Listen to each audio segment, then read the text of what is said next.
The Gameday Playbook, presented by FantasyAlarm.com on Bettor Sports Network. Handoff to Barkley.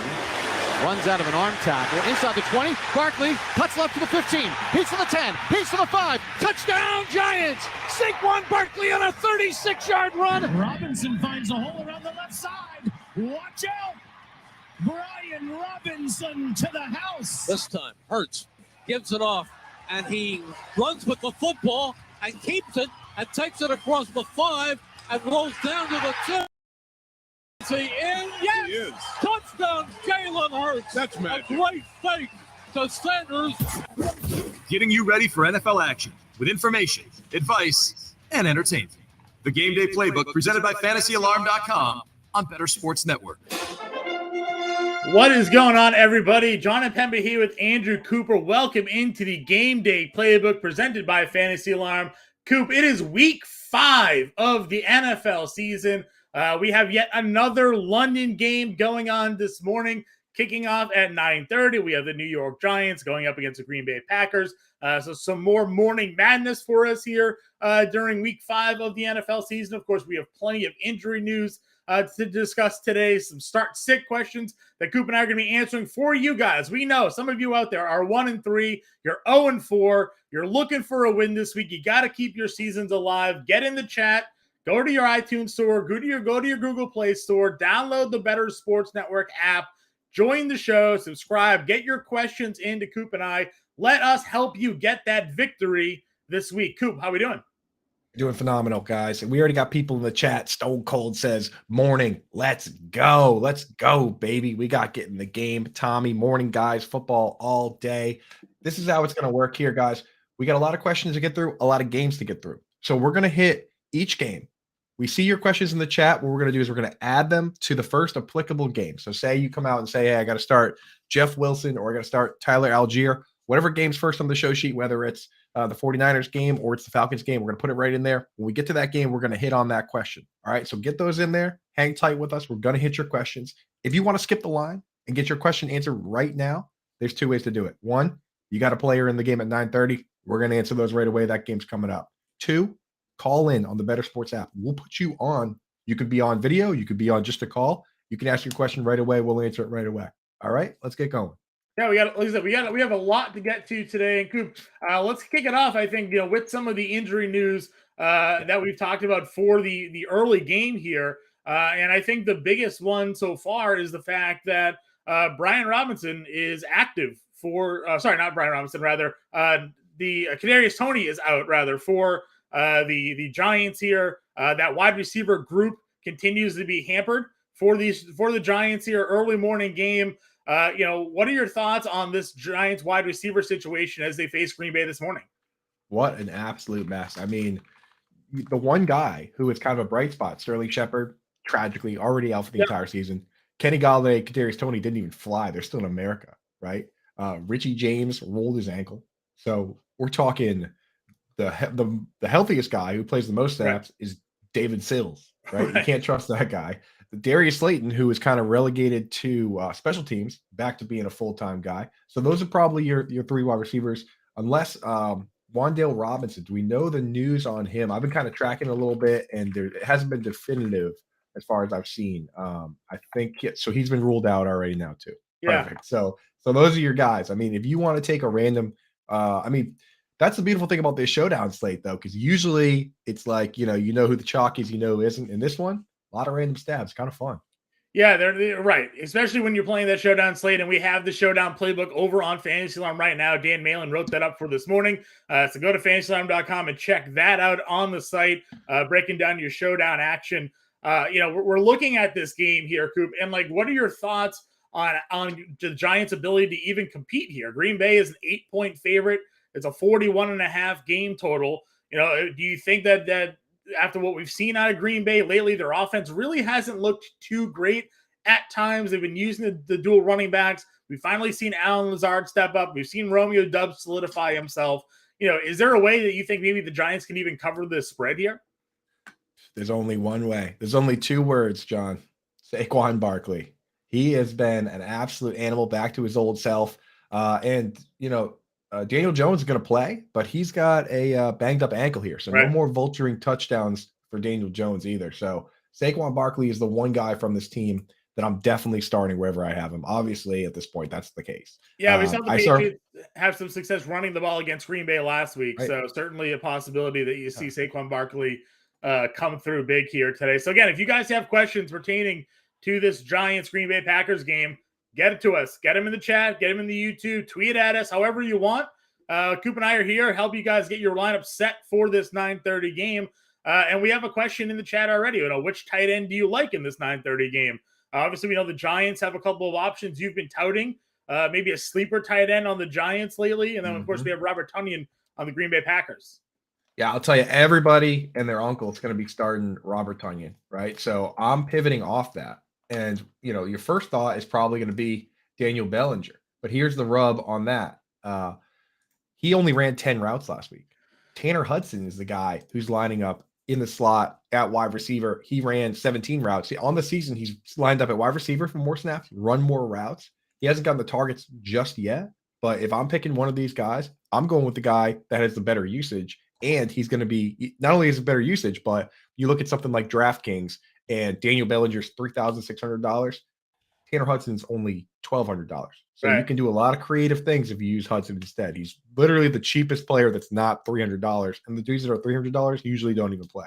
So get him in your lineup, freeze you up to get Saquon in there, and then pick your poison with the Packers players. And let me ask you while we're on it, John, if you have to pick one, Allen Lazard, Romeo Doubs, who you like? I think I'm going to go Dobbs just because of the more recent consistent production. But I mean, we've talked a lot about it at Fantasy Alarm. Of course, Howard Bender does our playbook over there. He's been a pretty high proponent of Allen Lazard this season, tweeting it out that he thinks come season's end, he and Mike Williams may have the same stat line, come the end of the year. And first 100-yard game last week from Lazard. We've seen him now catch touchdowns in a couple of weeks as well. So, everybody thought going into this year that Allen Lazard was going to be that number one guy. Dobbs popped during training camp. Dobbs has since popped a few times now during the regular season.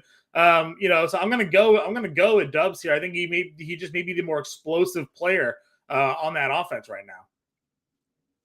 Yeah, I love it, man. I think that's got to be the way to go at this point. So lock it in. Kev Tompkins in chat saying Allen Lazard is his bat signals. Obviously, he hears the name because listen, Kev's the one who featured Allen Lazard in his Targets article this week. So he was on the cover and in the title. So clearly, he's all about the Allen Lazard there. I had nothing to do with that. I promise you, nothing to do with putting Allen Lazard on the cover of that article for him there. So again, we have a lot to talk about today, Coop. We have a big day on the station in general. After us, of course, we have Front Yard Fantasy show there from 9 to 11. We also have the Bettor Zone there with Corey Adam as well after that show. So you got to stay along with the show all day there. Holden Kushner and Greg Leonard as well from 5 to 8. So no reason to leave the channel today, Coop. For us to the end of the day, carrying you through all of NFL Sunday, we're here to bring you all the action. I have one reason to leave. Because someone decided, because tomorrow is a holiday here, that they were going to have their wedding today on a Sunday during football. Can you imagine? You have a wedding to go to today? Which side do you think this wedding is on? Do you think this is one of my friends, or do you think this is one of my Certainly fiance's not one of your friends. I'm just surprised that you even I would have said I can't go. Listen, football is work. I'm working. That's my excuse for everything. I can't work on Sundays. It's football day.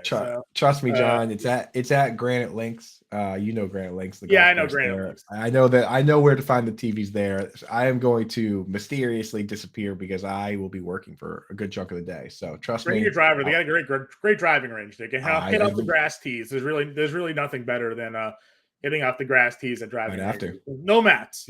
Which more people would go to the grass there as well. Better for your clubs. Yeah, better, way better for your clubs for sure. So that's a little bit of the early Thursday, early Sunday rather football game. There are too many games, too many days here, Coop. But we have some more. We have more news to get to. Like I alluded to at the beginning of the show, Brian Robinson's active today, right? So that's a pretty big situation there with Washington. Going into the year, it looked like Brian Robinson was going to be the lead running back over Antonio Gibson. Antonio Gibson was relegated to kickoff duties during the preseason. Then all of a sudden, the unfortunate incident there where Robinson was shot during a robbery attempt. He lands on IR. He's been practicing now for over a week. Back in the lineup. We get a report this morning. They expect Brian Robinson to play around 20 snaps. So how does that make it? How does that impact your opinion of Gibson? Do you put Robinson in lineups? Any DFS interest at all in Brian Robinson today? You know, we knew this day would come, right? And the thing with this player and the DFS is that it's because of how big the news story has been, it's not as sneaky of a play as you think it is. So basically you're taking all the risk without as much of the reward because there's going to be a lot of people doing what you're doing. I think in this case, it's better just to pass this week, see what it looks like, right? See what it looks like with what the split is like with those three guys. And then next week, you can actually assess it fairly. I know you'll miss out if he like comes out and has this crazy game, but I really am not expecting him to do that. 20 snaps. And again, when they say 20 snaps, they're probably assuming it's a normal game, which is 60 to 65 snaps. So we're talking about a third of the snaps, maybe. So I'm probably out on this one. We got a question already, an early one. Since you're the first one in here, we're just going to knock it for you.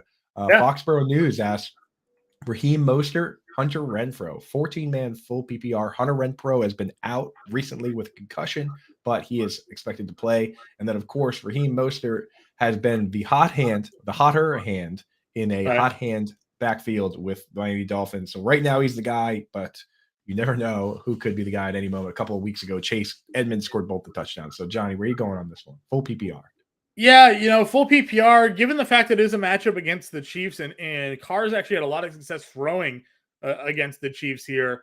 I may lean Renfrow in full PPR in this one. Again, we've seen Adams and Waller obviously have some kind of up and down days at times. They get a lot of that coverage there. I think if Renfrow is going to be active like we're expecting him to be in a full PPR, I'm good with it. That said, Mostert is one of my favorite value running backs for DFS this week. Really great matchup for him against a Jets team that doesn't really stop the run too much. So, I do like it in seasonal, but, the fact that we're in a 14-man league, it's a full PPR, and the game total between that Raiders and Chiefs game, I got to go Renfrow there. Yep, I'm fully on board with that. I was going to say the same. We got another question here going towards a game that starts obviously at 9:30 today with the Packers and Giants. Full PPR needs to start 2 wide receivers, DJ Moore, Romeo Doubs, Amon-Ra St. Brown, and Tyler Boyd. We know we like Doubs, and I got to think we're going St. Brown here as well.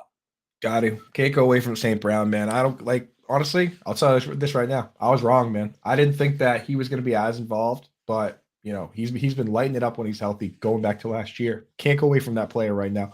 Boyd doesn't play every snap because he's the guy that comes out for the extra tight end. And then DJ Moore is just a product of the Baker Mayfield traveling circus now.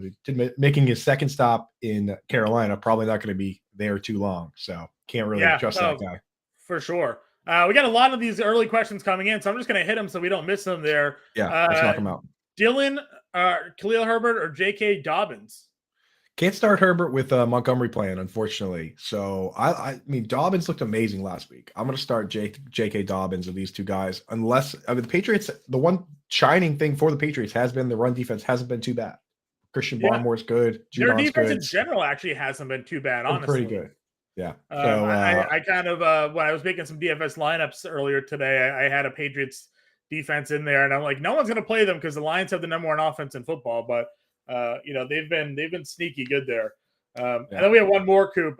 Full PPR, Lazard, Renfrow, or Duvernay today. No Rashad Bateman for the Baltimore Ravens. I'm going with Lazard. I mean, I can't. He's playing virtually every snap for that team, and it's a good matchup versus the Giants for me. I don't know, John. Do you like somebody else off that list? No, I think that's where I'm going to go there as well. Duvernay, there feels like there's too much risk involved in that game, for him. Even though, again, we're looking at a game against the Bengals, should be a lot of scoring in that game. We've never really seen Duvernay be that kind of guy that you can rely on week in, week out. They want to run the football out there, so I would go Lazard there as well, especially full PPR. And we've talked about how bad the Giants D can be at times. So again, if you guys have questions on those early games, 9:30, get them in. Coop and I will certainly go ahead and help you jump the line to get those questions answered. We mentioned already that Renfrow is returning from his concussion, likely to play there for Monday Night Football. We also have Andy Dalton starting today for the Saints, continuing some of our top news there. No Jameis Winston, no Michael Thomas again for the Saints. They go up at home against a Seattle defense. We just saw the Lions hang 45 or 43, whatever it was, on them last week. What are your thoughts on the Saints offense being led by Andy Dalton today? If you're playing DFS, you go over the fantasy line, you look at our draft percentage forecaster. Chris Olave is one of the highest expected rostered wide receivers on the day. I mean, Andy Dalton clearly had, and we see this all the time. Cooper Rush comes in. He has some plays that he worked out in practice, some timing routes, some chemistry with Noah Brown. Noah Brown gets the targets.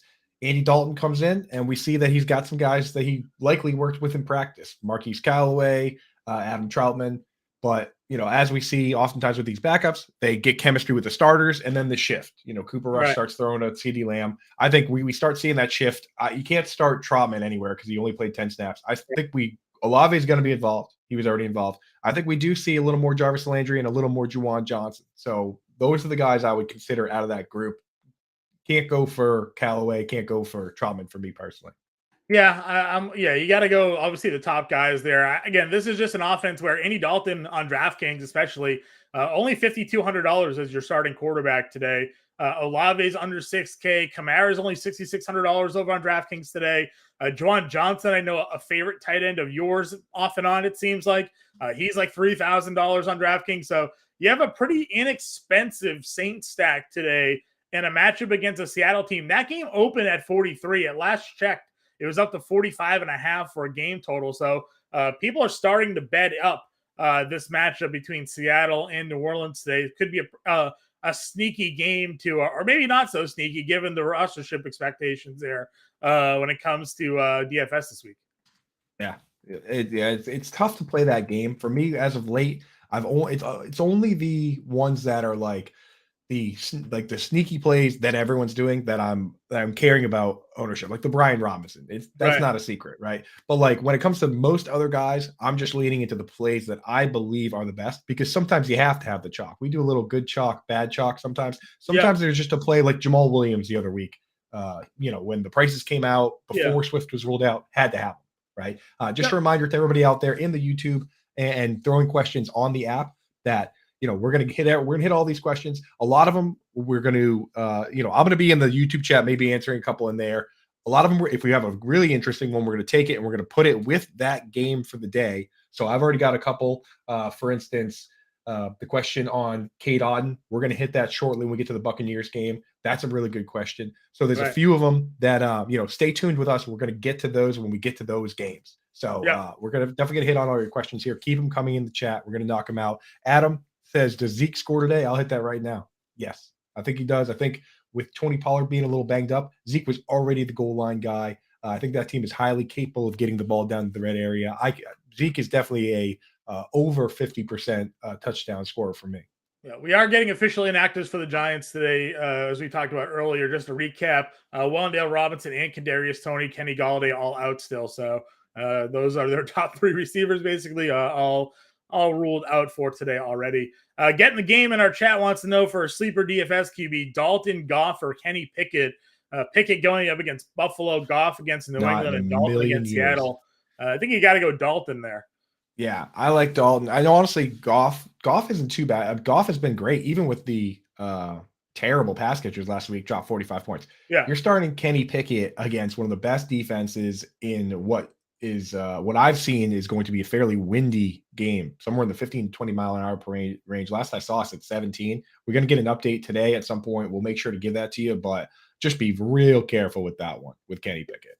Yeah, I agree with you on that one as well. Again, more questions coming in for this 9:30 game. Romeo Doubs or AJ Dillon today? I'm guessing this is a flex question. I think I'm going the upside play with Romeo. Like we said, he plays like every snap, that's the first thing that you see with these rookies before they really start breaking out, is like you get the snaps, then you get the targets, then you get the points. Yep, I agree with you on that one. And another AJ Dillon question: half PPR, AJ Dillon or Curtis Samuel today? If it's full PPR, I'm going with Curtis Samuel. If it's standard or half, it's AJ Dillon. Yeah. Curtis Does Samuel the is fact that. that Jahan Dotson not being active today impact your decision making at all? Yeah, that's true. I mean, Curtis Samuel is about as safe as it gets, right? He won't get you many yards pre-catch. You know, what did you say his ADOT is? It's it's like a yard off the line of scrimmage, basically, is where they throw in the football, and anything after that, the yards come to him. So the half PPR obviously takes a little bit of a hit there. Dillon, you know, is going to get double-digit carries and maybe a catch or two. We just expected more touchdowns, I think, out of AJ Dillon at some point this season, and we haven't really gotten those yet. So I may lead Curtis Samuel this week without Jahan Dotson. I really like this matchup today for Washington against Tennessee. And again, we'll be sure to hit that as we start doing our game breakdowns. Again, we're touching upon this game here at 9:30 between the Giants and Packers. We're also going to have Nick Durst back with us here, Coop, today. We're going to go out to MetLife, where the Dolphins are in New York to face the Jets. We're going to have Nick, a man in the lot, right out there asking questions, talking to you guys, see what you're grilling up. Seeing what you have, any fantasy questions, any betting questions for Coop and I. So we're going to have a lot of that going on today. And again, we want you here with us for the Game Day playbook throughout the show and staying with the station throughout the day. To do so, you have to go on to your iTunes or Google Play Store, download the Bettor Sports app, sign up, click join show, be a part of everything that we have going on today. Like I said, after us, from 11 to 1, we have Front Yard Fantasy with Simon, Joey, and JL. 1 to 5, we have Better Zone with Corey, Adam, and Scott. And once again, 5 to 8, we have Holden Kushner and Greg Lanyard on the Better Zone as well. And then in the morning, you can spin it all right back and you get Coop's pretty face again with the Front Yard Fantasy Show Monday morning. So we have a lot more to talk about, Coop. Again, this game kicks off at 9:30. So, as we continue to sort of break down the news as it happens, there's going to be a lot more to get to as we get updated.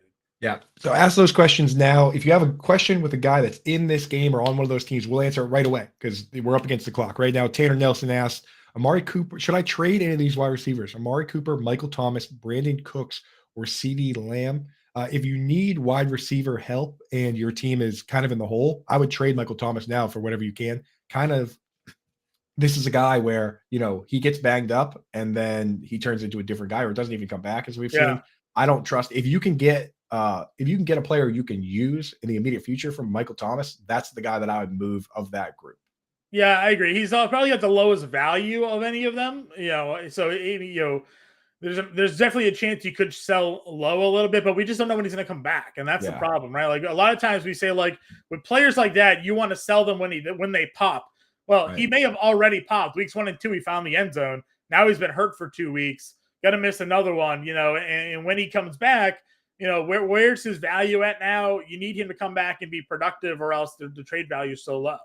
And you can't trade Amari Cooper coming off the bad game. Like the week to trade him was the week before. CeeDee Lamb's rock solid. Brandon Cooks actually is a guy that you could consider trading as well, just because he carries the name value, but the team isn't really throwing at a high level right now. He's been okay. So if you can package him with something else and get an upgrade, a little 2-for-1 where you get the better player, that's the kind of move I would strongly consider. Yep, I agree with you there. Here's a list, Scoop, of our main inactives so far today, guys. Already ruled out. Keenan Allen, Michael Thomas, Tua obviously is out. Tyrod Taylor, backup quarterback there for the Giants, got hurt last week. Dawson Knox is out. DeAndre Swift, Quintez Cephas, DJ Chark are all out for the Lions today. Amon-Ra St. Brown is expected to play, but going to be a game time decision. Kyle Pitts, not that he feels like he's been active this season in general. He's inactive today due to a hamstring injury. Cameron Brate out for the Buccaneers. Treylon Burks on IR. Tough blow for our friend Britt Flynn there. I know she's a big fan of Treylon Burks this season. Turf toe landing on him on IR. Jahan Dotson out with a hammy. Brevin Jordan out today for the Texans. Maybe an OJ Howard sighting in DFS. We'll talk about that as we hit up that game between the Texans and Jaguars today. Jake Elliott out. Matt Prater out, a pair of kickers. Rashad Bateman out for the Ravens. Tyler Kroft, Laviska Shenault all out for today. So that's the news we have right now, Coop, when it comes to injuries. I'm seeing a lot more questions coming in pertaining to this morning game. Again, let me hit some of these quickly. A.J. Dillon or Devin Singletary today? Singletary. Can't go away from Singletary right now. He's got a good matchup. He's literally leading the league in routes run for a running back. Who would have guessed, right, Johnny? No kidding. I certainly wouldn't listen. I was high on Devin Singletary. If you listen to the Fantasy Football podcast, I was touting him all offseason, but it wasn't for his pass catching acumen. It was just for the fact that I thought they were going to use him more running the football. Runs like 5 yards a carry. Career-wise, like 4.5, 5 yards a carry. Like you said, with 17-mile-an-hour winds and they're a 14-point favorite. Last week, Devin Singletary carried the ball a lot against Baltimore. This could be another repeat of that. So I think it's certainly possible. Then we have Alan Zard or Jeff Wilson. What are your thoughts here? Jeff Wilson running up against Carolina today. Alan Lazard or Jeff Wilson. Man, the thing with Jeff Wilson is he really is playing all the snaps. I think until Elijah Mitchell gets back, Jeff Wilson's in my lineup. Yep, I agree with you there as well. Just the touchdown upside he has, I think, given now that they have Jimmy G as the quarterback there.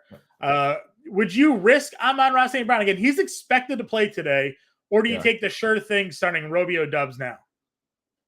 Oh, geez, dude, that's tough because I don't know if Doubs, like Amon-Ra, even a hurt Amon-Ra is probably getting. Does the Patriots secondary worry you though? Listen, if you like, we talked about it the other day. If you believe the Pro Football Focus PFF grades, Jack Jones and Jonathan Jones are the top 2 rated cornerbacks through 4 weeks. Now, the thing is, though, he plays out of the slot, and they're really missing Kyle Duggar. Are Duggar and Adrian Phillips going to play today? Because I think that's the problem the Patriots have been having with tight end is that Duggar's good versus tight end, but without him, he hasn't played pretty much all year. Patriots have actually let up the most touchdowns to the tight end. They're not playing well versus slot. I think I would start Romeo Doubs just because the injury, and Doubs has been good enough in his own right. But they expect him to play, so I agree with you. I think Amon-Ra makes sense there. So Amon-Ra, but if you're really worried about the injury risk and you have nobody else to play, you got to go Doubs. He's active, right? So. Yeah, it's an upside versus a floor play. Yep, I agree with you there. Doubs over 48.5 receiving yards today. Yeah, I'll take the over on that. Mr. Scampers there. I'm in. I agree with you with that question.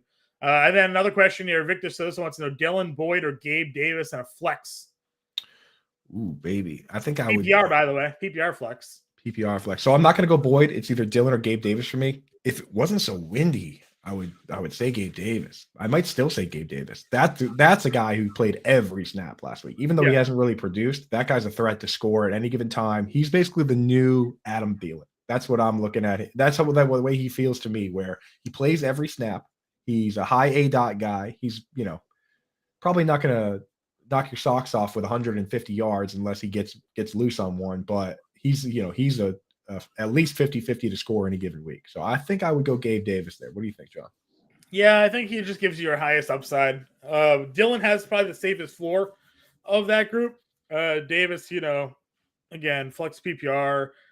The wins, like you mentioned, but sometimes the wins aren't as impactful. Like the gusts versus the steady wins, like, the impact that has there, potentially there. So again, 2 more minutes until this game kicks off here, Coop.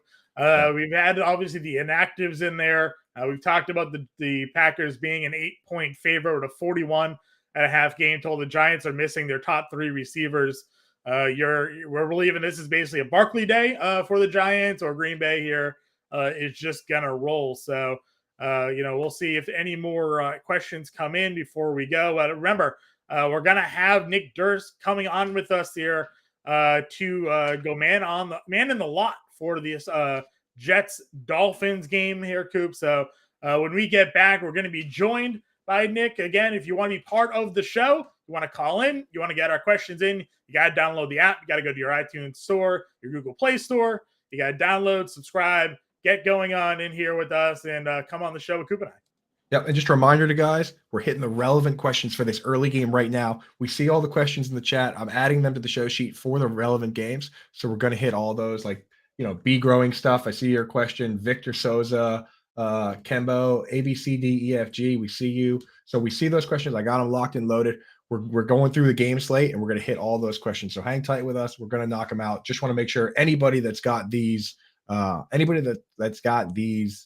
questions for games right now, last minute questions, we got to hit those first. Yep, I agree with you. So like I said, this game is starting in a minute. When Coop and I get back, we're going to start previewing the rest of the games. We're going to continue to answer your start-sit questions. We're going to be joined by Nick Durst out at MetLife Series. This is the Game Day Playbook presented by Fantasy Alarm on the Bettor Sports Network.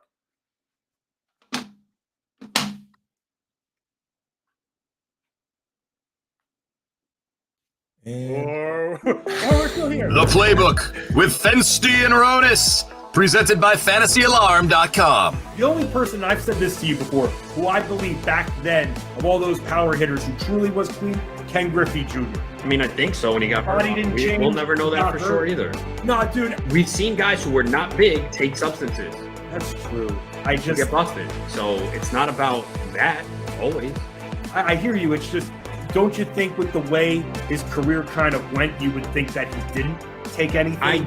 I don't think he did, but we'll never know 100%. I'm going to keep telling myself that he didn't. The 1 year player, I mean, he's my favorite baseball player of all time. In the 1990s, Ron, as a kid, as a 5-year-old kid who plays video games and collected cards, there was no one cooler than Ken Griffey Jr. I still wear my hat backwards because Ken Griffey Jr. did it and he looked really cool doing that, wearing a backwards baseball cap. Like, he made everything the guy did looked cool. Even the home run in the movie Little Big League, it's acting, it's all, I guess, fake, but even he made that look cool. I mean, Ken Griffey Jr., you're a little bit older than me, but in the 90s, besides Michael Jordan, was there a more loved athlete than Ken Griffey Jr.? Yeah, no, I love Griffey. He's one of my favorite players ever, from defensively to hitting his swing. And yeah, I would have loved to see what he could have done if he had stayed healthy, the final numbers he'd finished with. So, no, I was a huge fan of Ken Griffey, and it's a shame, though, that all those injuries towards the end of his career just really limited the production he could put up, but he still put up elite numbers. He was so fun to watch. So I'm a huge Ken Griffey guy. And here's the other thing, too. So 1994, the season got shortened because of the strike. And he finished with 40 homers in 111 games that year, man. And then he had 56 2 years in a row, 97 and 98, and then 48. He had a stretch 4 years in a row, 49, 56, 56, 48, 40.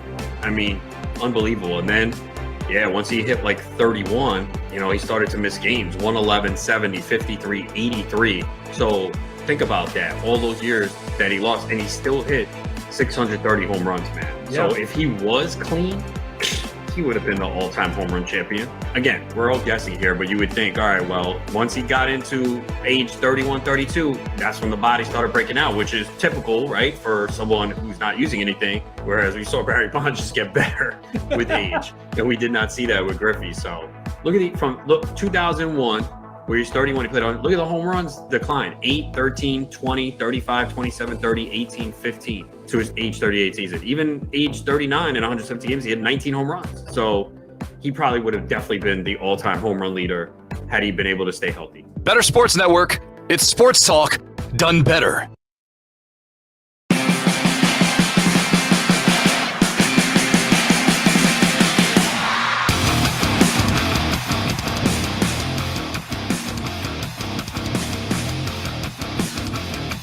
Welcome back in, everybody. This is the Game Day Playbook presented by Fantasy Alarm. John Impemba here with Andrew Cooper. And as we said before, we're getting ready to be joined by Nick Durst, man on the street out there at MetLife Stadium, previewing the fans there with the Dolphins going into New York to face the Jets today. And remember, we're going to continue to break down today's game action. We're going to continue to get your questions answered. And we want you to be part of the Bettor Sports Network all day long for your NFL coverage. Go to your app store, iTunes, Google Play, download the Bettor Sports Network app, sign up, hit join show, get in the action, get in the chat section. Maybe you can even call in, come on live with Coop and I here, and stick with the channel all day long. Front Yard Fantasy Show on After Us there with Simon, Joey, and JL. Better Zone 1 to 5 with Corey, Adam, and Scott, and then also Better Zone with Holden Kushner and Greg Leonard from 5 to 8. I believe we have Nick ready to come on with us. So, Nick, can you hear us? You got to get him up and running. I love this, man. Nothing gets me more fired up than seeing boots on the ground. Even though we can't go to the games today ourselves, get a little bit of that game day feeling. Yeah, a little bit of that pre-game feeling. Morning, how's it going, guys? How we doing?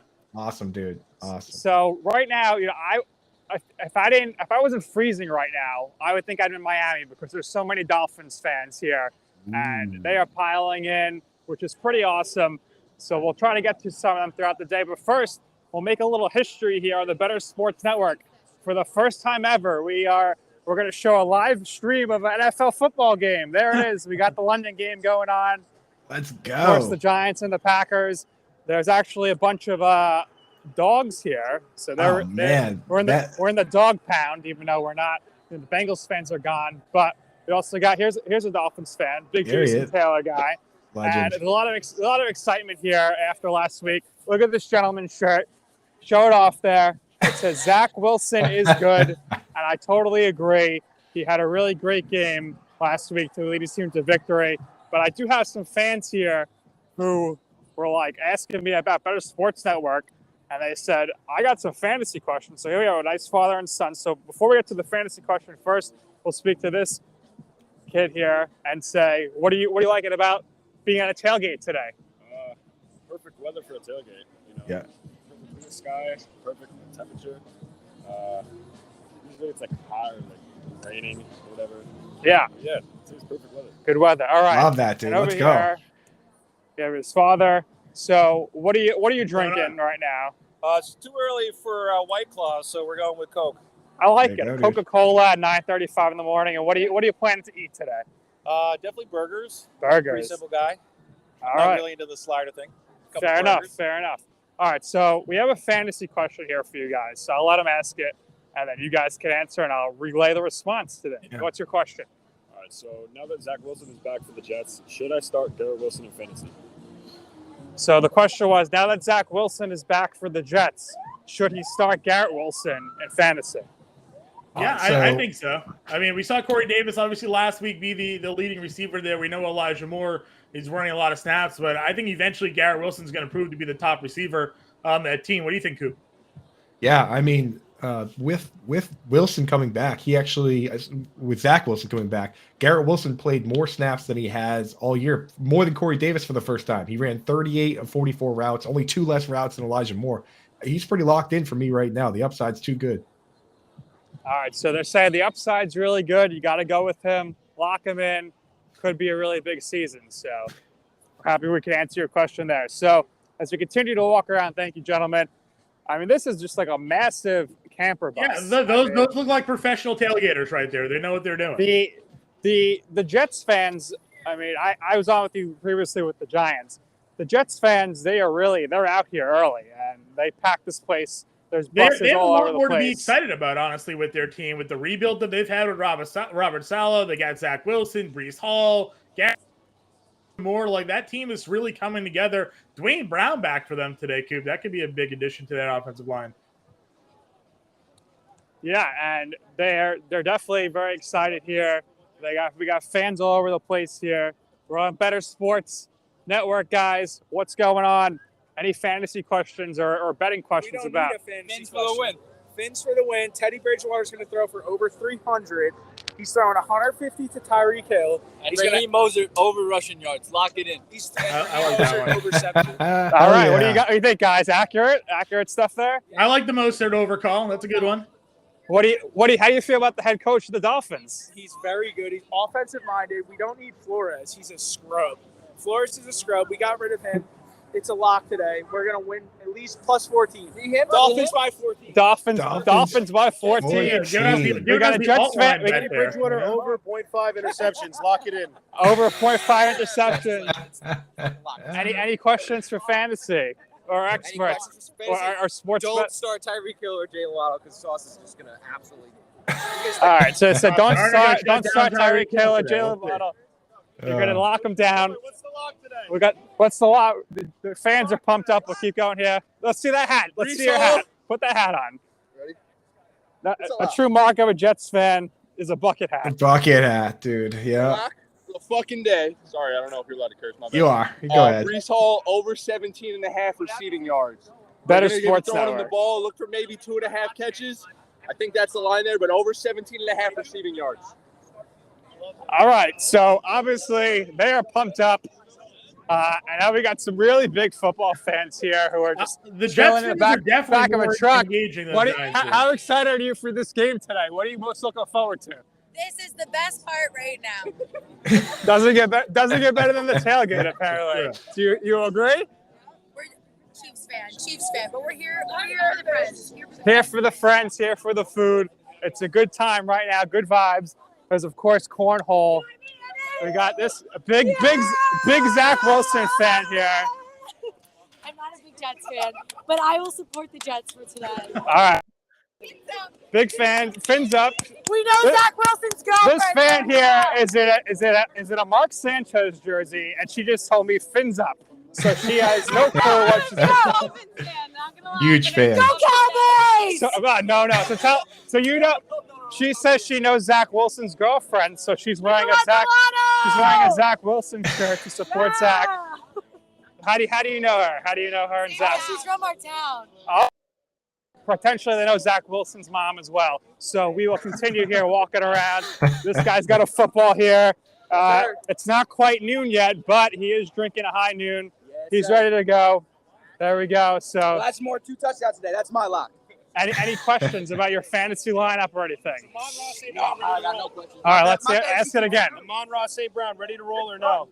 Yeah. Amon-Ra St. Brown, ready to roll or no? Yeah, you got to get him in there. Good to go. Can't go away from him. He's in. He's good to go. What's the source on that? The source? Is there a source? Yeah, Schefter, Rappaport, both. Yeah, Schefter. Adam Schefter. There you go. So breaking news here in the parking lot, and these rowdy Jets fans, they're breaking hearts. So that's going to do it here for right now. But it's electric. I mean, the Jets fans are pumped up. The Dolphins fans are here too. We'll try to get some more Dolphins fans coming up for you in a little bit. But there you go. You had some props or some questions for you guys, and there's a lot of excitement here. And the dogs are going crazy. Mr. Jason Taylor, big fan here. Any questions about the Dolphins today, or your fantasy team, or any bets? No questions, but we're gonna blow a big win today. Dolphins gonna take over. We're covering that spread easily. All right, easily covering the spread. What do you guys think? I think it'll be close. I think it's a close one. Teddy Bridgewater, I don't know if he puts up enough points or not. Yeah. Big Jets fan here. Any questions for Wayne our host Corbett about jersey? your fantasy team or sports betting, or just in general about the team? Big Wayne Corbett fan here, obviously. For sure. Yeah, I've been a Jet fan for as long as I can remember. Going back to probably 78 would have been my first season watching. As far as today goes, hoping for the best. Think they definitely have a shot. Yeah. Cautiously optimistic, would you say? I would say, yeah. It's I definitely want them in the game with a chance to steal it. But yeah, I'm liking what I'm seeing this year. Able to come out of the first half. What do you think about Zach Wilson leading the team to victory last week? I thought it was a step in the right direction. I don't think he's there yet. Clearly, it's one game. One thing I definitely got to see out of Zach is he's got to play the rest of the games. Right. He's got to stay healthy. Let's start from there. Yeah. The offensive line, a couple of years in a row, just can't catch a break there. Hopefully now. No Mekhi Becton. I know. Hopefully going forward from this point, if it can solidify itself, and they can keep dialing up the right game plan. And, I'm optimistic it can be a functioning offense. Is it ready to be a high-functioning offense yet? No. I don't know about that. We'll see. I don't know about that, but you know what? From what we've been through the last 4 or 5 years, the Adam Gase disaster and fighting for every blade of grass, let's start there. Let's start with, an NFL-looking offense week in and week out. Yeah, they have it. I agree with them. The Jets team is starting to come through there, Nick. Absolutely. Nick, we appreciate you getting us some a look on the ground here. We got questions pouring in, so we got to get back to those, my man. All right, we'll see you later. Nick, we'll talk to you in a bit. Thank you very much. Talk to you, boss. Thank you, buddy. I'll tell you, Coop. We did Nick there last couple weeks ago. Giants fans, not really as entertaining as those Jets fans are. Let me tell you. I think I know what crowd I want to go party with. You sure those were Jets fans, dude? I saw some Chiefs fans, Cowboys fans, Cowboys fans, Chiefs fans. I mean, well, yeah, dude, well, that was a different crowd we'd want they to go hang out got with, the but, you know. football game on, the shutter shades. They were drinking nips. They were dogs. They were burgers. I mean, like that looked like a good time for sure. That's the part of the parking lot you need to be in. So if you're out there at the game, go find Nick Durst. We'll probably be checking in with him again later on, at least throughout the day. So if you see, go find Nick Durst, jump in the show that way, or call us on the app, Bettor Sports app right now. We'll throw you right on, ask any questions you want, or just kind of chat with us, man. We love hanging out with you guys. That's what the app's all about. Smash that fun button. But for now, we have a score in this early game, yeah. Coop. It's 3-0 Packers. Just first score of the game there. Randall Cobb has a 35-yard catch. A.J. Dillon, 2 carries for 12 yards. That's about the offense so far in this Packers-Giants game. Just give it a quick update for everybody that we do have a 9:30 London game already going on. Absolutely. Now let's jump over, get into we had a bunch of questions come in before the break there. We don't want to make you wait too long on these questions that already came in. So let's just knock out some questions. Yeah, go ahead. We'll rapid fire them, Coop. I got to ask you a question. Ken wants to know, non-PPR, Hunt, Zeke, or Mostert today? I'm starting non-PPR. I'm starting Zeke. He's, the goal line back. Tony Pollard's been banged up a little bit. So I think Zeke's a pretty good start. Although Mostert against this Jets defense, I could be convinced, John. Which way are you thinking on this one? Yeah, I think I really like Mostert because I don't know. I guess Teddy Bridgewater and Tua are similar, or we consider them sort of similar style quarterbacks, right? Yeah. Like we don't expect Tua to drop back and throw a ton, but he had been. I don't think they're going to drop back and throw it a ton with Teddy. So I do kind of like Mostert here. The Cowboys, their matchup today against the Rams is kind of tough, right? They're even 6-point underdogs. So are they going to be in position to be throwing a lot in non-PPR? I mean, running the ball as much with Zeke. So I may lean Mostert here. I will say Kareem Hunt is pretty interesting. I understand it's non-PPR, but he's been seeing double-digit carries in every game this season. He had 2 touchdowns in week 1, and he's still catching 2 to 3 passes a game against now a Chargers defense. They rank 30th in DVOA against the run. I think they've the 3rd most rushing yards. We're expecting a monster day from Nick Chubb today. I still think Kareem Hunt has some fantasy value. And Zeke just hasn't really looked that good. I know that you've talked a lot about this week about Pollard being a little bit banged up, but is the matchup against the Rams the spot for him to kind of have a big day? I wonder about that. I might lean Mostert here. Mostert. Rams is a tough matchup. Yeah, I would go Mostert. He does also have the upside because he will split with Pollard to a certain degree regardless. So yeah. So I think Mostert is probably the best of the 3. I like Hunt a lot in DFS this week as a pivot. We have Growing Stuff wants to know, pick your flex, Juju, Jacobs, Allen Robinson, or Brian Robinson today. Juju, Jacobs, Allen Robinson, or Brian. Juju's a bit banged up too, by the way. I don't know if you saw that report. You're definitely starting. If you're starting just one player, it's Josh Jacobs. He played 90% of the snaps last week. He's locked in. He's dialed in. They're not doing the split backfield that people thought they would. I thought they would. They're not doing that. It's just the Josh Jacobs show. So you got to start him. Yeah, you gotta go Jacobs as well. They even started the last 2 weeks. They threw to him too. 10 catches last 2 weeks for Josh Jacobs. That's crazy. Yeah. You said also Teddy Bridgewater or Ryan Tannehill. You're our QB expert, John. Yeah, I'm going Teddy Bridgewater here. I think this is just going to be a big Derrick Henry day against Washington. No Treylon Burks for Tannehill. So Nick Westbrook-Akine, if you're in DFS, maybe a value punt play there today. But I don't really like Tannehill in this spot as much. Bradley Roach wants to know Waller or Hawkinson today, Coop. You've mentioned already the Patriots struggles against the tight end. Listen, Devin McCourty got old. He was the shutdown cover guy for tight ends. Duggar and Juwan Williams, obviously, I don't think he's on our team anymore. Like those guys, Duggar is obviously, but those guys who were expected to be the tight end guys haven't really come through this year. Yeah, I mean, and Kyle Duggar, he's working his way back, but he's probably not going to play. Let's see, without Kyle Duggar. That's the most recent update. Hawkins is a decent play. We had 2 questions with Waller. Bradley Roach asked Waller or Hawkinson. Chris Thompson asked Tyler Higbee or Waller. Here's where I'm at with Darren Waller. He hasn't been producing, but his usage behind the scenes, which is at the end of the day usually is what ends up mattering most, is great. He's running 85% of the routes. He, has a 18% target share. He plays 85% of his snaps at wide receiver. He never pass blocks, and his average depth of target is 11 yards. So if you're looking at a guy like Tyler Higbee, he's probably safer in that, his targets are guaranteed, but he only runs a 4-yard average depth of target. If both these players are to have a game where they both get 8 targets, you can expect Waller to outscore Higbee because Waller's running 11-yard average depth of target routes. Higbee's running these little 4-yard routes. So for me, I lean into the upside play. So in both cases, I would start Darren Waller personally. If you wanted to start TJ Hawkinson because you want that the safe-ish play, then go ahead. But for me, I'm starting Darren Waller. I drafted him to start him. Yeah, I mean, for me, this is the match. These are matchups that you want Waller in, right? Like, you want Chiefs. the spot against Kansas City.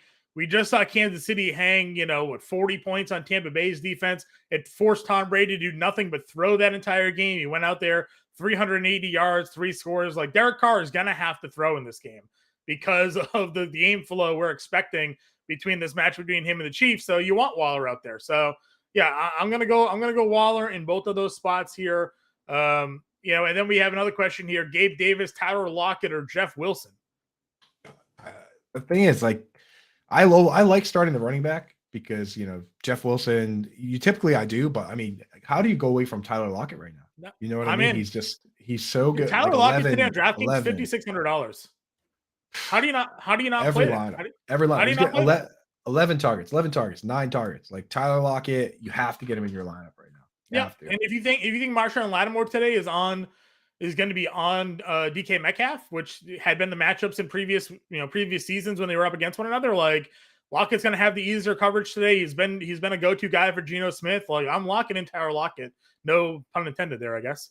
Tyler Lockett is the example of why these small sample sizes, you have to look at behind the scenes stats, because if Tyler Lockett had 1 touchdown, we would be talking about him totally different. The touchdowns in the early games are so valuable because it just, doubles your score basically in most games. Right. Like if he had 1 touchdown, we'd be looking at this and saying, wow, 9 catches for 107, 9 catches for 107, 9 catches for 76, 6 catches for 91. Like this guy's like wide receiver 1 town if he just catches 1 or 2 touchdowns. And then let me tell you, he will. He will. Oh, yeah. Yeah, he's a guy that can break them, too. Last week, he got a fumble, too. It kind of hurt on a punt return. It was kind of hurt him. I don't really love that they use him on punt returns because he is a very valuable piece of that offense. But, he is returning punts nonetheless there. So, again, if you want your questions answered, you got to get into the chat. You got to download the Bettor Sports Network app. You got to sign up. You got to click join show. Get in here with Coop and I. Get in the channel. Ask us questions. We're also answering questions over on the YouTube as well. We got Scampers in the chat. We got JL in the chat. We got Nick Durst popping in. We got Better Boss. Tommy, get in the game. Everybody hanging out with us. Get in the app. That's where the fun's at. YouTube, it's fine. It's nice. But the app, Big Bun's in here saying, yo, good morning, Big Bun. Football day. We got a football game right now going on. Still 3-0 over there, John? Yeah, still 3-0. Just a bunch of punts going back and forth right now. Offenses are kind of stalling out a little bit. The Giants went 3-and-out on their first possession there. The Packers just gave the ball back to them on a punt. Still, Randall Cobb is your leading receiver in this game, 2 for 38. Romeo Dubs has 1 for -1. Something called Tyler Davis has 1 for -3. So not a lot of fantasy points being scored here. If you played a showdown slate and you threw Randall Cobb in your lineup, and use the Packers kicker, you're probably taking it home at the moment. Here's the thing. I don't care if it's 3-and-outs all day because guess what? Normally we wouldn't even have football right now. We get to have football. It's a blessing. Nothing better than football and eggs. So I agree. Football is better. Even bad football is better than no football, my friends. So enjoy each and every one of these punts because, a couple weeks from now, there's going to be no football right now. Right. For those of you all just tuning in now here again, we'll give you a quick recap of the injury news that we know about, at least for the moment. Amon-Ra St. Brown is expected to play today before the Lions. Hunter Renfrow is expected to play for the Raiders. Brian Robinson activated and expected to play around 20 snaps for the Washington Commanders here today. Keenan Allen has been ruled out once again for the Chargers. Michael Thomas and Jameis Winston are not going to play for the Saints today. We know Tua has already been ruled out. You'll see Teddy B there for Miami. Dawson Knox has been ruled out for Buffalo. DeAndre Swift, Quintez Cephas, and DJ Chark all out for the Lions today. Josh Reynolds, of course, and Amon-Ra St. Brown, your 2 wide receivers in that one. Kyle Pitts is out for Atlanta today. Cameron Brate out for Tampa Bay. Treylon Burks been ruled out, put on the IR as well for the Titans with that turf toe. Jahan Dotson ruled out today for the Commanders. Brevin Jordan out for the Texans. Both two kickers, Jake Elliott and Matt Prater, ruled out today. Rashad Bateman is out for the Ravens. Tyler Kroft and Laviska Shenault also out.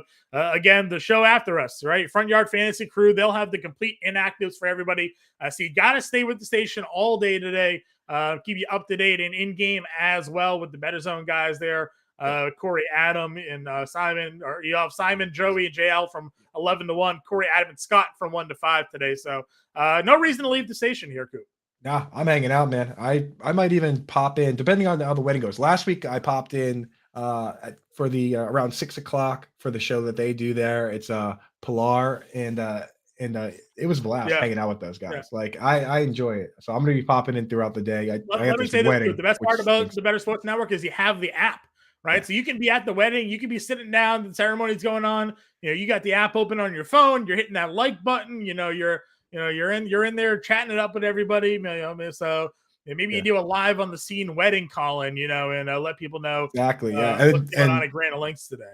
And they ask me, they say, do you like Devontae Parker today? And I say I do. And then there's a little confusion because it's like the bride saying I do, and I'm saying it's just one of those wedding things that it happens when you jump in. But if you want to do me a favor, because we're on here, we're doing our best to help you with your fantasy leagues. You ask the questions, we'll answer them. We got a couple in here we're going to get to right after this. But if you want to thank us for helping you, you can help us out.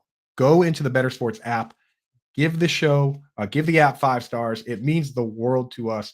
We're getting this thing started ground up. You're here at the very beginning. I mean, this network just started. We're literally 1 month in. So you guys are in here ground floor. We see your names. Like, as this thing grows, as this thing gets bigger, we're not going to forget Scampers. We're not going to forget Big Buns. So if you could go in there, help us out with a review, those early reviews, we really appreciate it. And just know that, we're watching you guys. We appreciate you guys. So thank you very much. And let's get back to it, John. Yeah, no, for sure. You mentioned some weather updates earlier today. When it comes to wind, there are a couple games on the slate today that has some expected high wind totals. Buffalo and the Pittsburgh Steelers game, as you mentioned already, we're seeing wind ranges of upwards of 17 miles an hour. So we'll see. We've talked a lot about how much wind tends to impact some of these games or not. We're seeing sustained winds of around 15 miles an hour for that game. So, we were in on Devin Singletary today. We're maybe you downgrade Josh Allen, Stephon Diggs a little bit. If you're in seasonal, you're playing these guys anyways, right? Like there's no pivot off of Josh Allen for you. There's no pivot off of Stephon Diggs for you. Those guys you have to lock in.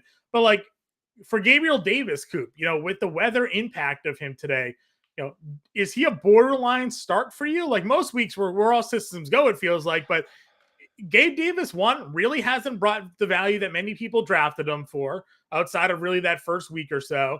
And now we're dealing with another win game here where, is there risk playing Gabe Davis today? Yeah, I mean, with his profile specifically, because he's the high A-dot downfield guy, he's the one that's most impacted by this. The way I treat it, the win like this, if we're over 20 miles an hour, for sure, then I would then it really matters. For me, I just use it as a tiebreaker. So if you had two guys that you consider to be very similar, like say, Gabe Davis or Tyler Lockett, like I'm going with the guy that's not playing in 15 to 20 mile an hour winds, just because, at that pace, it's a tiebreaker. If it was like 20 with gusts of 30, that, and I did read an article that said they expect there to be some gusts of 30, but like, right, unless it's torrential and without the rain, it's not necessarily as bad either. So for me, I'm just using it as a tiebreaker. That's where I'm at with it. Other games that could have some high winds today in Cleveland with the Chargers game, we're seeing winds upwards of 14 miles an hour. Patriots, Detroit, winds over 10. Of course, the Jets game also winds over 10. So those aren't nearly as bad. We really want the gusts, like you said, 15, 20 plus, which we could see today in that Buffalo game. Is what we're trying to avoid. And like you said, if you have questions on Gabriel Davis today, we've answered a few already. If you have any questions pertaining to your start-sit lineups today, get them in the chat, get us to them on YouTube, get them in the Bettor Sports chat as well. and Coop and I are going to be here to answer those questions for you. When Coop and I get back, though, we're going to continue breaking down these games for today. We're going to have to go through and answer them game by game. As you have any of those questions, bring them into us. For now, this is Coop and I on the Game Day Playbook presented by Fantasy Time on the Bettor Sports Network. We'll be right back. Corey, Nando, and Friends, presented by Mayo Media on Bettor Sports Network. I'm convinced that Babe Ruth is a fictional character. Babe Ruth is not real. No, it's not. Babe Ruth is not real. We've been hoodwinked. We've been bamboozled. We've been led astray. We've been run amok. Keep going. Babe Ruth. I don't know the rest. Babe Ruth is a fictional character.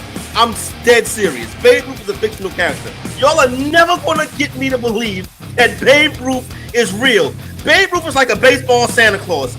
I'm not buying it. After I saw those highlights last night of Babe Ruth, I'm like, there's no way you can tell me that Babe Ruth is a real person. Who do you know? There is nobody under the sound of my voice that has ever seen Babe Ruth play.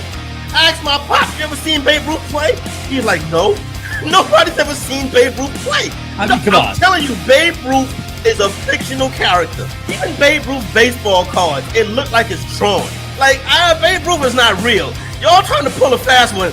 Listen, I don't know who made this up. Maybe it was Phil Rizzuto. Maybe it's the Lenny Melnick. But Babe Ruth is not a real person. There's no way. Everything about Babe Ruth is sketchy. If you didn't go to the games, how do you know that it really happened? Oh, I listened on the radio. You listen to Ovaltine on the radio. That old school radio was all fiction. Everything on old school radio was fake. But you think Babe Ruth is real? Look, he lived until 1948. So if you find someone who's like 85 years old, they might have remembered him when he was little, when they were a little teenager.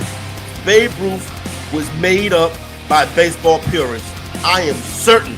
You do that thing where you pause the Babe Ruth video and you zoom in and you zoom in and you zoom in. You see like some artist's autograph, like right here.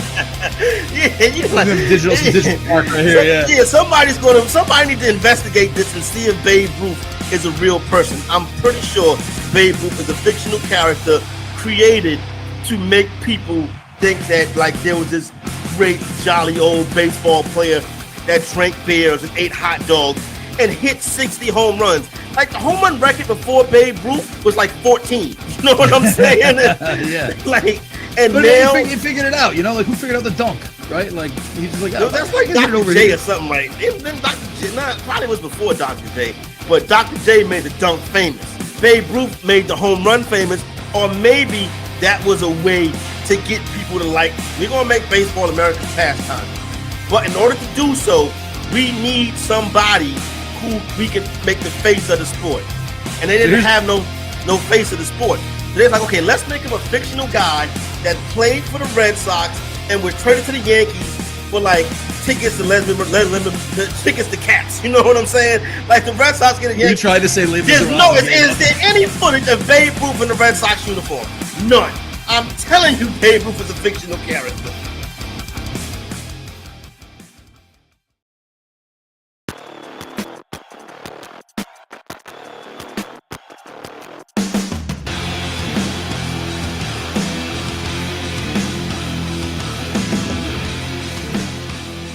Welcome back in, everybody. The Game Day Playbook here presented by Fantasy Alarm on the Bettor Sports Network. Coop, I said it before break.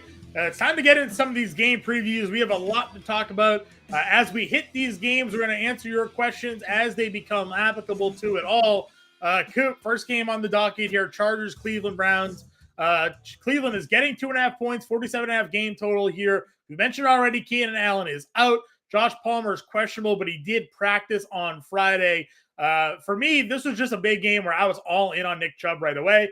I think in DFS you can even have some alt lineups there with Kareem Hunt as well. That's really the exposure I want for the Brown side.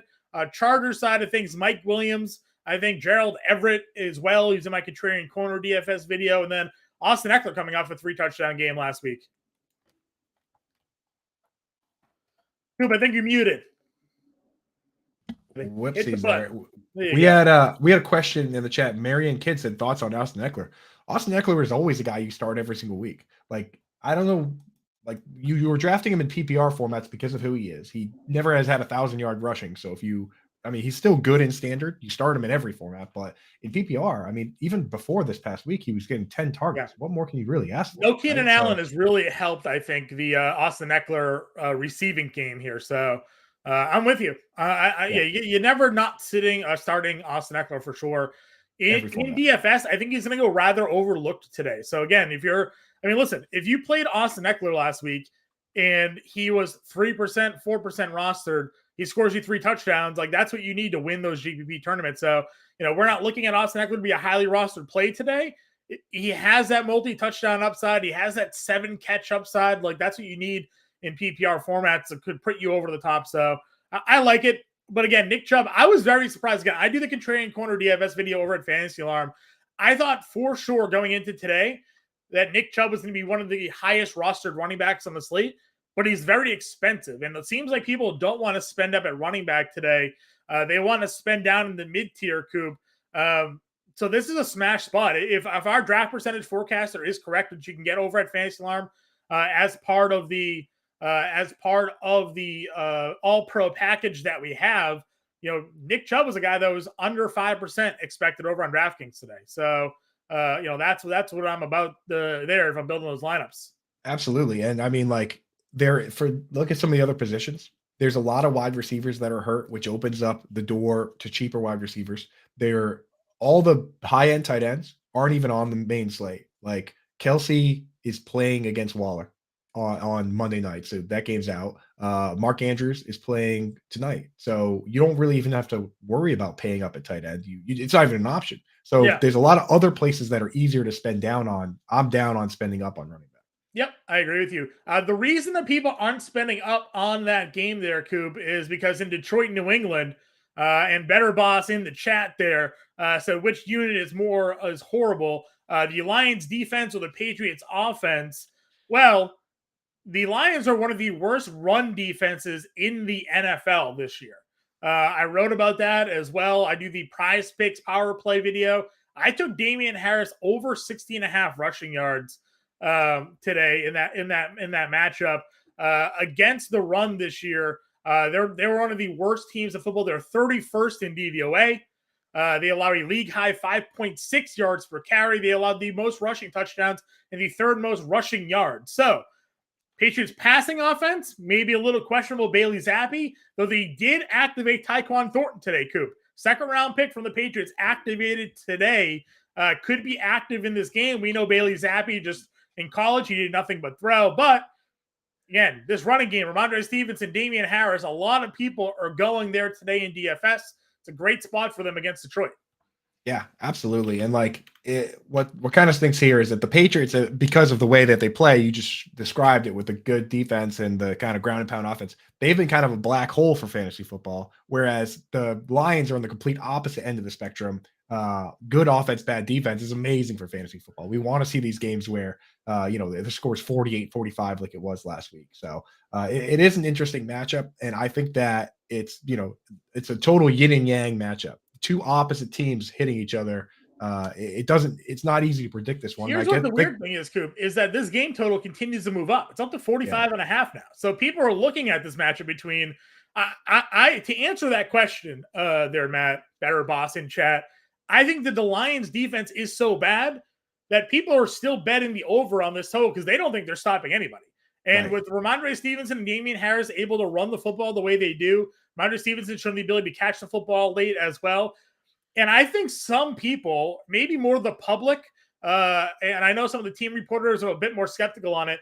I think the public, at least, is a little bit more bullish on Bailey Zappi as a quarterback because he put up all of those gaudy passing numbers at the FBS level that they think he can come in there, put him in shotgun, make some plays happen in the offense. He threw that touchdown to Devontae Parker last week.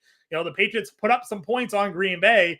Now they're coming up against his Lions defense. I just don't think that the public is looking at this game like Detroit can't stop me at quarterback. So how are they going to stop a professional football team? So people are betting the over on this game. So yeah, for sure. And just everybody in the chat, at this part, we're going to hit all these games one at a time. And as your questions become applicable, we're going to hit them. For instance, LOL on the YouTube channel asked, start Amon-Ra St. Brown or Ramondre Stevenson, both in this game. It's a full PPR, and he's using their flex spot for it. So, John, which way are you leaning on that one? I mean, I'm going to start on Amon-Ra St. Brown. I think that's just the volume I think we're going to see out of him today. I'm trying to put my fandom obviously aside, and Belichick's history against Goff and Belichick's history defensively. And again, outside of Lamar Jackson, their defense has played very well this season, right? Like, yes, they ended up losing in overtime to Aaron Rodgers, but Aaron Rodgers didn't have like his greatest game last week. Lamar Jackson is a different animal when it comes to trying to defend him. And the fact that he ran for over 100 yards, he threw to Mark Andrews, but you take that game out of the equation. You look at the Patriots defense outside of that game, and they've done really well defensively against teams. And Goff is a guy that I feel like the Patriots have an ability to defend. So we'll see how that matchup plays up. I still think you have to go with Amon-Ra St. Brown. Coop, we have a touchdown in this Packers game. Allen Lazard. Kev Tompkins. Another touchdown for Allen Lazard. Hey, but good for him because he put him on the cover of his Targets article this week. So smart. He knew.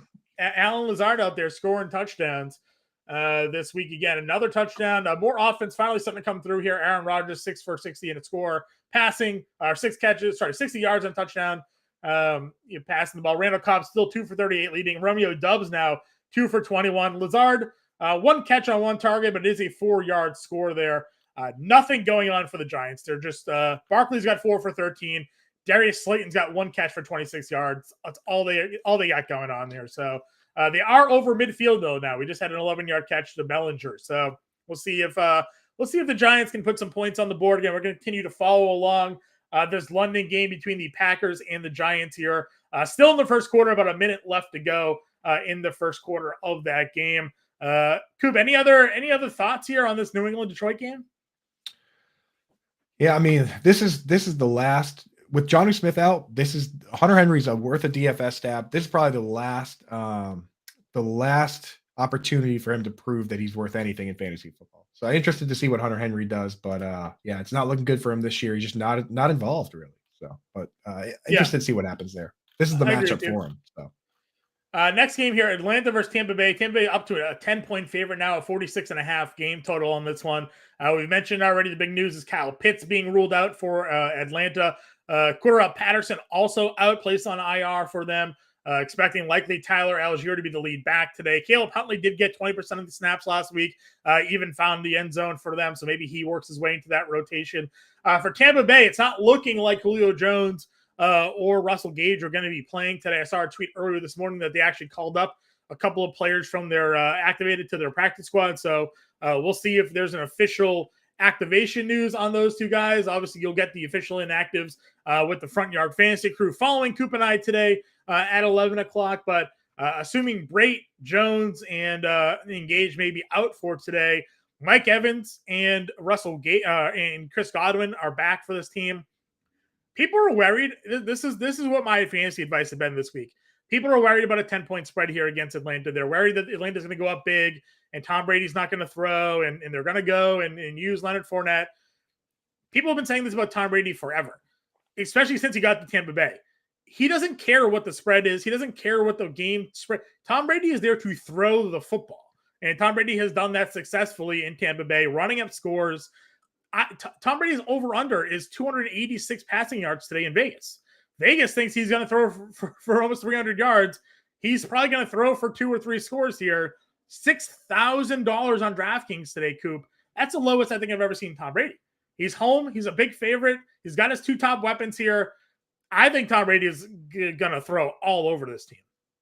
Yeah, I mean, he's been missing weapons in like each of these games, and he's still throwing, 270, 385 last couple of games. Now he's got Evans, Godwin, all the weapons, Cameron Brate, whatever.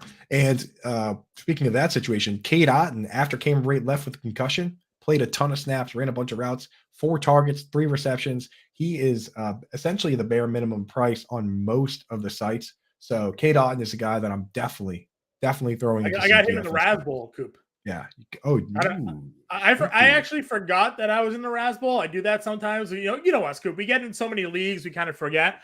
I'm third in my division, 30th overall. So that Raz Bowl best ball team that I drafted, looking pretty strong there. And then I noticed I had Cade Otton there. So let's hope that rookie tight end continues to produce there. Anybody we had a question. We had a question. Giovanni R. Castro asked, PPR start Cade Otton or Hayden Hurst. Honestly, I have Cade Otton ranked ahead of Hayden Hurst. Hayden Hurst has been banged up. He's not even playing a full snap share. In fact, the game before last, Mitchell Wilcox played more snaps. This past game, it was very close. Hurst runs more routes than Wilcox, but if Hurst is only going to run 50, 60% of the routes, then he's just and be the fifth target on the team because Joe Mixon's getting a ton of targets this year. Obviously, Boyd, Chase, and Higgins are going to be ahead of him. Hurst is just not in an interesting upside spot. Cade Otton. Yeah, your first hope is they get into a goal line situation, they play action it, and then he runs out in the flat, right? Like not enough for me. That's your Hurst hope there. So yeah, I'm fine going Cade Otton. That's fine. Anybody on Atlanta that you want to play today? I mean, Drake London. Is he a must start for you right now? Is Drake London in this game? Think about that. So I'm this way. Wherever you were starting London before, you continue to start him now, but the top target on the team usually isn't that impacted by the second target being hurt. It's usually the second and third guys that are impacted by injuries or the fourth guys. So I don't know if this even helps Drake London, makes things easier for London, might make things harder for him. But honestly, I'm still getting him in there in this matchup because they're going to have to throw. You can't just sit back against the Buccaneers and not throw. So London's going to get force-fed the ball. How efficient he'll be, we'll have to see. And again, for those in the chat right now, we're going to go ahead and get your questions as we hit them, as we hit the game there, and we'll cover that shortly. So stick with us here. We're going game by game, and we'll make sure to hit up your questions when we get to them. Next game on the docket here, Coop, is one that I talked a lot about for DFS today. Seattle versus New Orleans. New Orleans is a 5.5-point home favorite. Game total there, 45.5. On that keeps on rising. Michael Thomas is out. Jameis Winston unlikely to play. I think they already named Andy Dalton the starter anyways. Alvin Kamara said he's going to be good to go here. I love this game for DFS purposes. For seasonal, this is one of those games where we kind of know where the ball is going to go, right? It's going to go to Tyler Lockett, DK Metcalf. Rashard Penny had a big week last week. For the Saints, Chris Olave, Alvin Kamara for sure. What's your tight end breakdown for this game with the Saints? And who are you trusting as a number 2 receiver in New Orleans? Yeah, I mean, now with the Saints, I'm not starting Taysom Hill anywhere because the dude people ask me to rank him amongst the tight ends. The guy has 2 receiving yards. He has 1 target. He hasn't gotten a target since week 1. He's basically just a coin flip on whether he scores a rushing touchdown or not. So, maybe in standard leagues or best ball, but there's just too many guys that actually get targets. And most of my leagues are PPR or at least half PPR. And it's just more valuable to start a guy that's going to catch a couple passes than a guy who literally doesn't. You know what I mean? This guy has run 11 routes on the season. If he's going to catch a pass, it'll be because he tried to throw it and it got batted back to him. That's where he's at. He's the backup gadget quarterback. So I'm not starting him. I'm not starting Adam Trautman. If anyone, I'm starting Juwan Johnson. Right on the other side of the ball, Will Disley would be more interesting if he wasn't still splitting with Noah Fant. The guy only has 12 targets. Again, this is the impact of touchdowns early on. If Will Disley had 1 touchdown, and no one would be talking about this guy at all because he has only 12 passes. He's giving you 3 for 30 every game too with the score though. But with the score, that's what I'm saying. Is that it's putting him over the top. But as bad as the tight end position has been this year, 6 PPR points for a tight end may actually still have him as a top 12. Yeah, I mean, dude, 1 game he had 0 yards. So it's not like he's doing that every game, right? He's basically getting 3 targets and 30 yards. There's more people I could start than Uncle Will. But if you have to, some people are desperate. Some people lost. I've had people that went out, had Pitts when they saw he was hurt. They added Logan Thomas. Now Logan Thomas, we're waiting on updates on him, but he's questionable.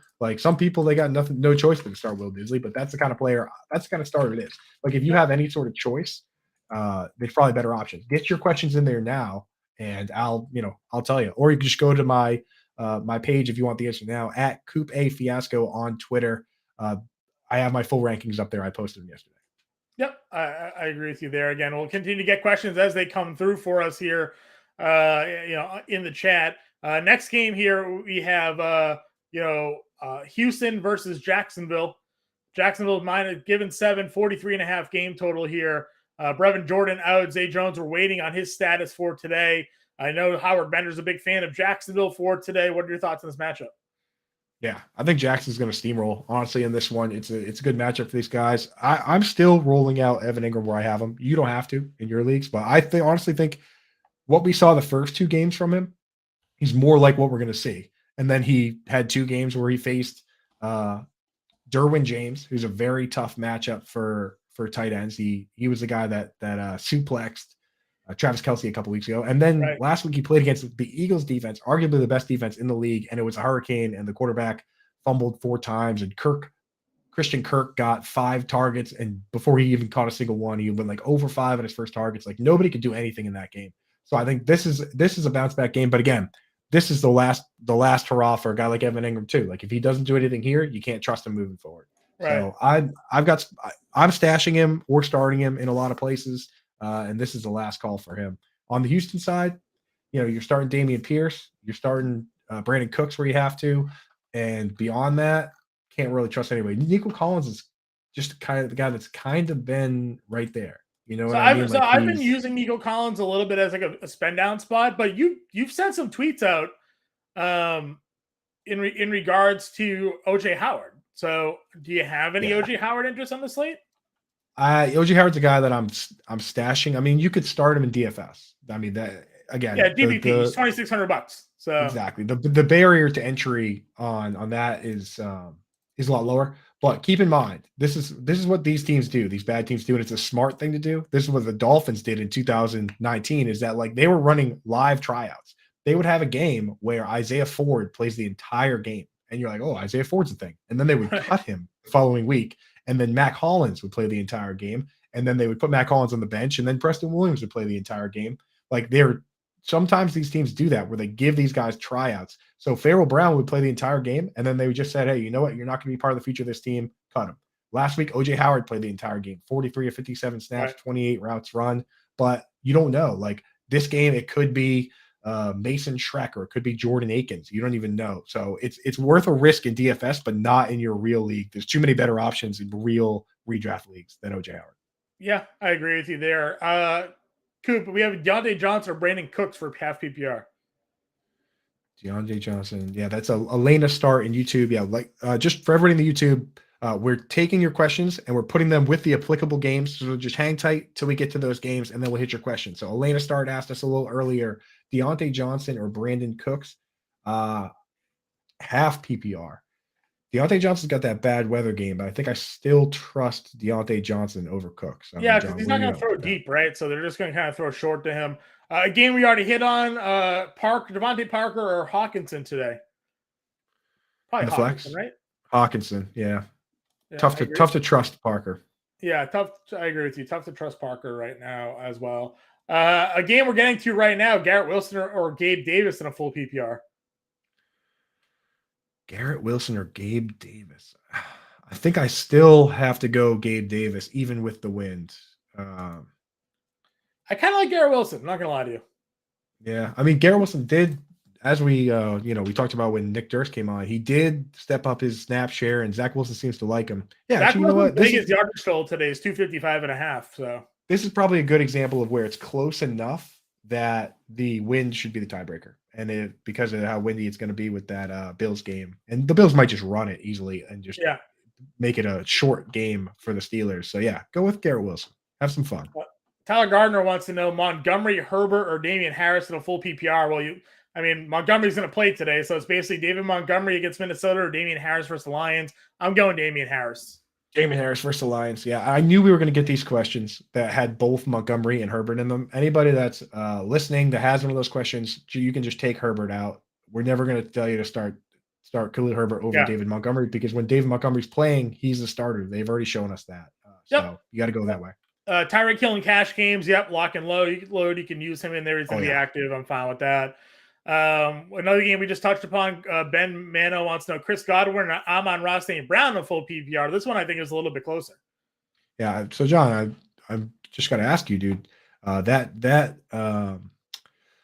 That fan earlier that came on that we had on the stream that was drinking straight vodka at 9:45 in the morning. You don't believe him that Sauce Gardner is going to shut down Tyreek Hill? No, I don't think so. You know, You again, don't trust that guy's opinion? Sauce Gardner has been very good, so I'm not going to like argue with that. Tyreek Hill's speed is just a lot to deal with, and he doesn't always, at least in this offense, it's not straight speed. It's horizontal speed, right? Like he's running and then he's running across the field, right? And it's hard to track a guy running across the field like that with Bridgewater the way he throws. So I'm still going to go Tyreek in cash games. That's fine.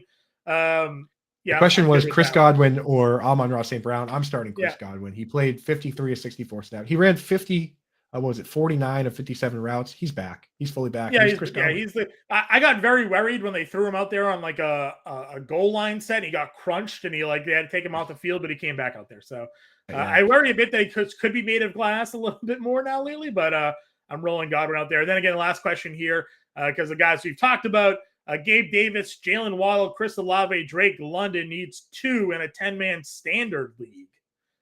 10-man standard. Gabe Davis, Jalen Waddle. Okay, so I'm gonna have Jalen Waddle in there, and I think I would go Chris Olave. Yep. That's where I'm going. Love it. We're in lockstep on that one. Corey Davis or Deontay Johnson in the flex. Corey Davis or Deontay Johnson. Deontay Johnson. Corey Davis kind of became the third fiddle with Zach Wilson came back, and they just decided like it's Elijah Moore and Garrett Wilson.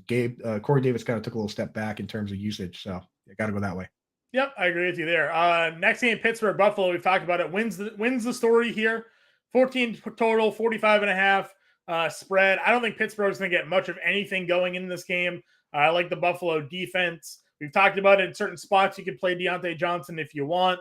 But Buffalo, to me, is going to roll here. I like Devin Singletary. That's obviously in seasonal. If you have Diggs and you have Allen, you have to play them. I like Singletary and DFS in seasonal this week. And again, I think Gabe Davis, if you have a better option today, you should play him. Yeah, I think so. Again, any of these Bills, Steelers guys, if you think it's close in your mind, go with the other guy because it not only could be a game where the Steelers just go to sleep and they just run it a ton, but it's windy. So not a super good situation. And even then with the wind, you think, oh, maybe they'll throw it short to like Patrick Freiermuth. Well, Freiermuth is facing Matt Milano, who's one of the best at covering tight ends. He just held Mark Andrews to 2 catches last week, so be careful there. And Ken, we actually answered your question. You might have stepped away for a minute, Ken. We answered that question, the one on Zeke or Mostert. Zeke Hunt or Mostert, and we said that we were going with Raheem Mostert against the Jets. Yep. Good matchup. That is where we're going, and that's the game we're going to talk about right now. Miami versus the Jets here. Jets are getting 3 at home. 45.5 game total in this one, Coop. Again, I like what I've seen out of the Jets. Miami's pass defense this year, they not really that strong. They allowed 400 yards to Josh Allen. They allowed 300 and whatever it was to Lamar Jackson. You know, I think that we could see a good game here out of the Jets. I'm bullish on them. Yeah, I think that if it was, if everyone was healthy on the Dolphins, it might not be that close a game. But I think because, Tua is out, a lot of these guys listed as questionable. Like besides the quarterback, probably 4 of the most important players on the Dolphins are dealing with injuries. Tyreek Hill with the quad, Jalen Waddle with the groin, Teron Armstead's got a bit of a toe injury, Xavier Howard with a bit of a groin injury. I mean, that's kind of a who's who of who's awesome on this team. So, and then on the flip side, the Jets, they already cleared everybody. I don't think they have anybody even listed as questionable as far as I know. Like Breece Hall has been cleared to play. Dwayne Brown's been cleared to play. So you're getting a full strength Jets team against a Dolphins team that's a little nicked up. Could make for a more interesting game than it normally would be. I agree with you. Again, I was bullish on the Jets after their draft this last offseason. I thought it looked really well. Al in chat wants to know a Bridgewater DFS stack. Listen, I don't know if Teddy Bridgewater ever has the upside for a DFS play, but maybe. I know, Al, you like to throw some darts in there. So if you're making a couple of lineups, sure, why not? Go ahead, throw a Bridgewater. Here's the thing with Teddy B, right? It's the same thing with Tua. You don't really need Teddy Bridgewater to do the damage. You need him to throw 5 yards to Jalen Waddle and Tyreek Hill, and then they go 60 yards. They do the damage. He gets the yardage. So right, I do think Teddy's capable of doing that. He supported 2,000-yard receivers in Carolina. with DJ Moore and Robbie Anderson a couple years ago. So you can go. Listen, I think spending down a QB today is going to be a pretty interesting option for many. Geno Smith against the Saints coming off of his game. Andy Dalton is super cheap, going up against Seattle. Teddy Bridgewater against the Jets again, I think is interesting because a lot of these teams, they have playmaking wide receivers, and that's what you want for your quarterback. As a good wide receiver is a quarterback's best friend there. And the one thing you didn't factor in, John, this is the year of the comeback quarterback, the reclamation project quarterback, NFC Player of the Week, Geno Smith, Jared Goff hanging 45 points in these games. I mean, got to factor that in, dude. Quarterback's coming back, baby. Next up, Teddy Bridgewater and Marcus Mariota. Let's go.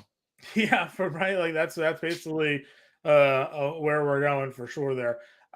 Tennessee, Washington here. Big news is Brian Robinson. And I honestly expected we would get a lot more Brian Robinson questions. Maybe the Front Yard Fantasy crew will end up getting them once more start-sit inactive rosters come out here today. But Brian Robinson active, expected to play around 20 snaps today.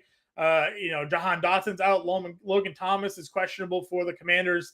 Titan side Treylon Burks is out for them. I really like Washington today as well. A lot of people, I think, are down on Carson Wentz because of the last 2 weeks.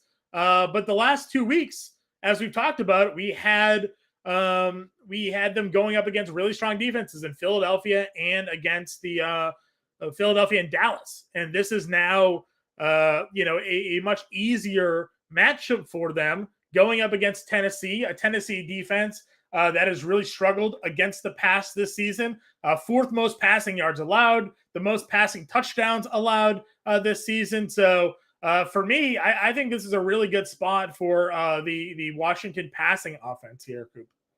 Yeah, it's pretty solid, man. And Kurt, if I wish Logan Thomas is fully healthy, we'll keep an eye on his status. But I wish he was fully healthy because this is like the perfect spot for him with Jahan Dotson out. He's been ramping up his routes run per drop back. It was 50, coming back from the ACL. First game 50, then it was hovered around 60 for a couple games. Finally got back up to 70. Historically, we've seen this guy literally run 100% of the routes. First 3 games last season, he ran every route. So keep an eye on him. If he's healthy, I'm getting him in there. And then Bettor Boss pointing out, we do have a game going on right now. The all-time tight end team center. I made an all tight end team. I picked Mercedes Lewis as the center, and he just scored a touchdown for the Green Bay Packers. So like I said, he's probably one of those like rollout plays. It was a 2-yard touchdown catch. Again, not much offense really happening here. Aaron Rodgers does have 113 yards and 2 scores. Aaron Jones and A.J. Dillon just 6 for 24 and 4 for 21 rushing. Randall Cobb is your leading receiver, 3 for 47 on 5 targets. Romeo Doubs, 2 for 21. Josiah DeGuara, 2 for 19. Aaron Jones, 2 for 17. Alan Lazard, 2 for 9 and a touchdown. So again, not your typical producers there for fantasy for the Packers. Giants side of things, pretty rough still.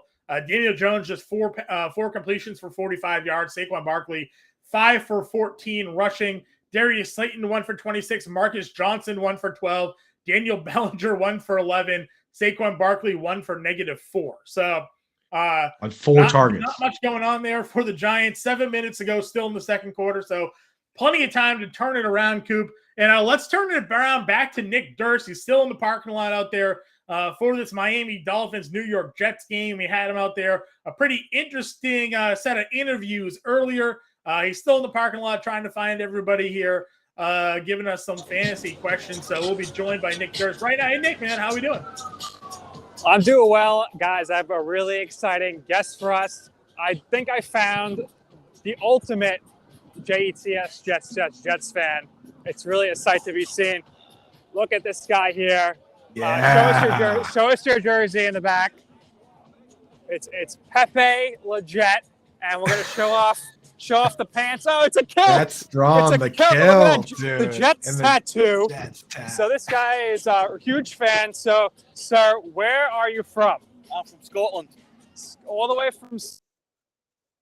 So tell us, you tell me before what it says on your birth certificate. Yeah, my name is Peter. And your Jets name is? Pepe Legit. Pepe Legit. So Pepe Legit guy. What a legend, dude. Got a great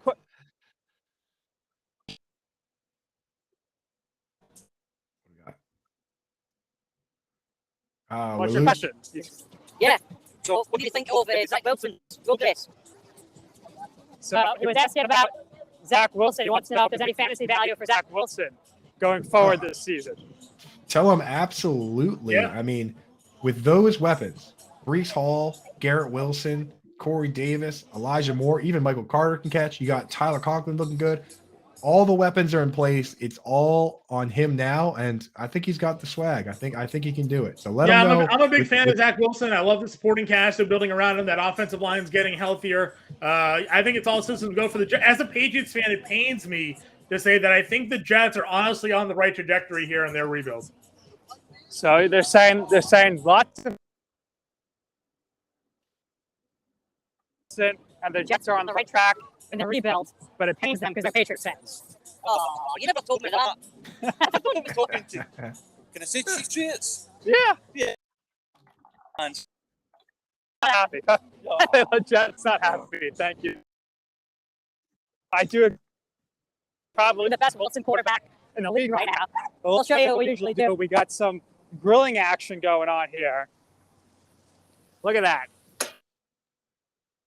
There you go. Wow. I think we lost Nick there. Why don't we see if we can maybe put him back, and we'll get him back here if we can reconnect. Coop, big play finally in this game. Saquon Barkley, 40-yard run, helping out those fantasy managers who after a poor showing up to 6 for 54 now. And the Giants moving down the field, 6:20 to go still in this game here. Let's get back to some of these game previews. Let's get back to some of the questions that we're getting in chats. I know games we've touched upon already. Evan Gettleman wants to know in a half PPR, Travis Etienne or Juju Smith-Schuster. We talked about Jacksonville already. We like James Robinson. I think this could be a spot where Etienne maybe finally gets a little bit of value as well. We don't think highly of this Houston team. Yeah, I'm telling you right now that now is the time to go out and get Travis Etienne or Breece Hall, because we just saw for both of them, they both played more snaps than the other guy in the backfield. Etienne was only 24 to 22, so not as big a jump as Breece Hall. Breece Hall basically played 2/3 of the snaps to 1/3 for Michael Carter. But, when you start seeing that flip and you got these guys that are, that are high. I mean, he's a first-round pick. James Robinson, as good as he's been, he's an undrafted free agent. They've made a big investment, this new group has in Travis Etienne. So I think we're going to see him get going. And you have to remember, this guy played with Trevor Lawrence in college. These guys know each other. They're friends. It's that's an advantage in this game. Like if you have that trust and to have that confidence. So Travis Etienne is in a great spot, especially, we know what he does. He's a guy that can catch the ball in the backfield. We just watched a very similar player in terms of skill set and profile, and Austin Eckler carved this team up. Yeah, so I think Etienne is a great play against. Yeah, and the value on him in DFS keeps going up because his price keeps dropping. So if you're out there to take some dart throws, especially in DraftKings where you get that full PPR, like one of these weeks, Travis Etienne will hit, right? I don't think he's a consistent week-to-week guy, but you want to go ahead and put him out there in certain situations and where he can be maybe his best version of himself. And I think Texans could be a matchup where he does it. Back to Tennessee, Washington quickly. Again, Tennessee side, Derrick Henry's the guy you want to play there. I think Robert Woods is fine. Do you like Nick Westbrook-Ikine? Do you like Kyle Phillips if you're looking for a number 2 receiver there in Tennessee? I mean, really depends how you define like. Like, right. Usable, viable. Would you play him? Viable. I think viable is probably the best bet there. The thing with Kyle Phillips, he's the one that's actually more risky in my opinion, because he only played 2 snaps last week. It's going to be Robert Woods and Nick Westbrook-Ikine on the outsides, and then Phillips is going to play in the slot. We don't know if that's going to be every snap or it's going to be half the snaps, or if it's going to be not very many of the snaps like it was last week. So I do trust Nick Westbrook-Ikine, even though, some might consider that more the boring play.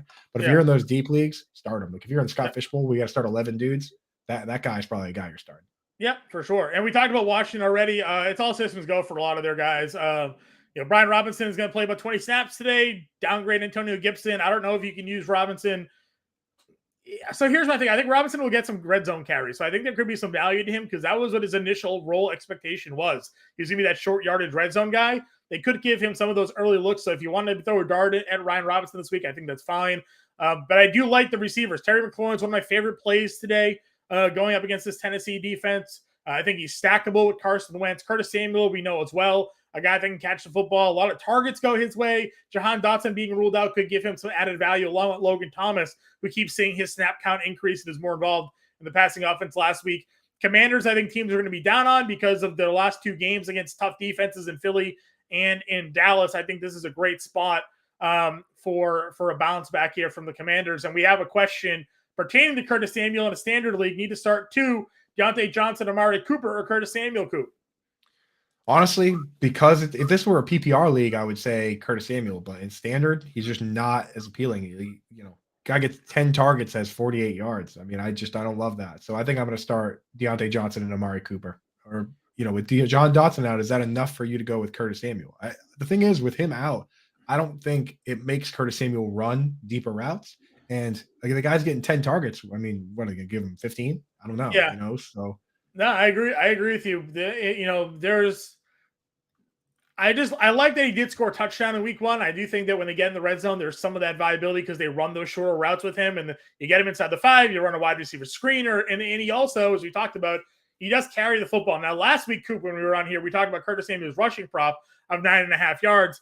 A lot of our chat was saying take the over, and he got no carries. So we'll see if Curtis Samuel can get the over on his rushing yard prop here today. He got no carries. He got no carries because you jinxed him. That's why he got no carries. Listen, we talked about it. I'm like, I would feel stupid taking your rushing prop on a wide receiver, and then he doesn't get any carries for the first week. I blame you. I don't blame the chat. I put that one on you, John. You threw the hex. You threw the hex on him. Another Jonathan has a question for players we've discussed already. Jonathan Tapia over on YouTube. Hawkinson, Goddard. He's playing Amon-Ra St. Brown already in a half PPR. I'm starting Goddard, man. Goddard and Ertz. I moved them both up in my rankings just because I think that game is the highest probability of being a shootout. I think that game is the one where the teams are most evenly matched. The over-under is high. That could be this week's Seahawks versus Lions, right? So, and Arizona, I don't know what's going on with Isaiah Simmons, but he's been brutally bad. Yeah. The Cardinals are the 31st team against the tight end, with only the Patriots being worse because they've let up 5 touchdowns. The Patriots have, which is crazy because those teams the last 2 years were both top 5 against the tight end. So it's great. We have to go with what we see, what we know, and I think Goddard's in a pretty safe spot that also provides upside, which is all you can ask for in this world. Yep, I agree with you. We have the Giants on the 6-yard line, Coop. Just a big pass play over to Slayton. Slayton now has 3 catches for 45 yards. Barkley 7 for 55. We're at the 2-minute warning of this first half. Giants down 17-3 to the Packers. But again, the Giants are first and goal at the 6. If I am the Giants, I run Saquon Barkley 4 times. Every play. And see if he can get you 6 yards there. Because why I don't care if he loses 10 yards on the first play. Just go back. Just give that guy the ball, man. 6 yards. He can get 6 yards in 4 plays. And you cannot kick a field goal here. It would seem pretty difficult to think that they would stuff him all 4 carries, 6 yards, but maybe we'll see. First and goal, they go 5 wide, John. First and goal. Shotgun. And then they motion Saquon into the backfield. You got the game on. You watching what's going on there? I'm watching kind of out of the corner of my eye, so I'll let you know what I see over here. Yeah, see if they do a little shotgun draw to him. Chicago, Minnesota 7.5 point favorites here. 43.5 game total in this game here. What are our thoughts on the Bears Vikings matchup? There's not much in terms of questions when it comes to the Vikings offense. We know who gets the football. Chicago side of things. Finally saw some signs of life out of Darnell Mooney. David Montgomery expected to be back today. Cole Kmet I've seen dropped all over fantasy football. Do we think the Bears are figuring it out a little bit? How are we approaching this game today? Here's what I'll tell you about the Bears, man. This team is throwing the ball historically low. 16.75 attempts per game. We've not seen that in 30 years. Teams do not average less than 20 attempts per game. And last week, we saw a microcosm of what it might look like if this team was actually throwing the ball a little bit, right? 22 attempts is not that much, and Darnell Mooney had a pretty good game. Cole Kmet had 3 receptions. If this team actually had games where they were throwing 30 or 40 times like a normal team, then you would probably see normal games out of Cole Kmet and Darnell Mooney. Right now, you can only kind of throw them in a DFS lineup and just try and be sneaky. Hard to start them in real leagues unless it's very deep. But keep that in the back of your mind that there is a possibility that this team regresses to the mean in a normal way. They've played the teams that muddle the game as much as possible so far. They played the 49ers, they played the Texans, you know what I mean? They played the Giants. This week they play the Vikings. You can't just run the ball against the Vikings. The one thing that I will say for Justin Fields, throw the ball. He needs to throw the football. You look at guys, and the thing is, sometimes you can blame it on play calling. In this case, you can't, because most quarterbacks, when they drop back, right, they throw the ball on 90% of dropbacks, which you would think is normal because, you might throw it away a couple times, you might get sacked, and that's why it's not 100%, but you're dropping back to throw the football. The mobile quarterbacks, they're maybe in the 80% range because you have scrambles. He's only throwing the ball on 67% of his dropbacks. They called 36 pass plays. He only threw it 22 times last week. Is that because he's been sacked? He's getting sacked, or the receivers aren't getting open? He's got to run. It's sacks, it's scrambles that aren't really going very far, and then it's him throwing the ball away where, sites like Pro Football Focus and the ones that we depend on, they don't even count those as targets. Like if you just throw it out of bounds or throw it at the running back's feet, that doesn't count as a target. 1/3 of his plays end that way. This guy, throw the ball, Justin. Let's go. We knew the offensive line was going to be a problem with Chicago going into this year, but we thought maybe they would use some of his mobility to kind of roll him out, get him in some spots where he's able to use his mobility to help the passing offense. But if nobody's getting open and the offensive line is giving him zero time, then that's a pretty big struggle there. So we'll see what happens with that one there. We got a question again: Josh Reynolds or Jarvis Landry, games we've hit on already. So let me ask you, which one are you going with? Josh Reynolds or Jarvis Landry? Josh Reynolds has been banged up a little bit. So is Jarvis Landry. Oh man, that is tough. I think we do like this matchup for Washington. I'm sorry for no, actually, the Patriots have some of the best corners in the league according to the. They do, yeah. So I'm going Jarvis Landry. I'm going Jarvis Landry. Yep, I think you got to go Jarvis Landry there as well. We just got a touchdown, Coop. Daniel Bellinger touchdown catch for the Giants. There it is, dude. That's interesting because he's the one that is more of the blocking tight end. This is like the Mercedes Lewis scoring the touchdown instead of Robert Tonyan. And the touchdown, it was a touchdown on an end around. Oh, they ran it? Yeah, it was a double reverse play. So Daniel Bellinger on a double looked like a reverse. Pretty cool play. Nice. I've seen. I just quickly glanced at it. Saw the Bellinger touchdown. So looked like a reverse. I just saw the replay. Yes, they didn't. We're on the Giants game, the Bears game rather. Pacheco or Herbert today, Coop? That's a toughie. Herbert, we know with Montgomery back. I don't know if we can really go there, but both of those guys are kind of splitting work there. Pacheco did get more carries last week, but again, they were up big in that game. They were up big, and Pacheco only played 17 snaps. They because of the game script, they ran 80 plays. He only played 17. So for me, I'm going with Herbert. I mean, you got the upside of a guy, David Montgomery, who's already a little banged up. Sometimes those guys try to play and they just say, you know what, I can't play. So I give your. It's even enough if both David Montgomery and Clyde Edwards-Helaire were fully healthy, I would consider this even. But because David Montgomery is a little banged up, I'm going to go with Herbert. Yep. And then we got a question asking from Roach Cheetah here about Alvin Kamara today. One of my favorite plays, got to put him in your lineup. You got to have him in there. He's 6,600 on DraftKings. I love it. Big PPR spot. Andy Dalton, I think, is going to be looking to throw to him a lot. We know Michael Thomas, so I'm in. Hey, Nick Durst in the chat. I see Nick Durst. Ring the bell for Bellinger. Coop lowballing him for his tight end rankings.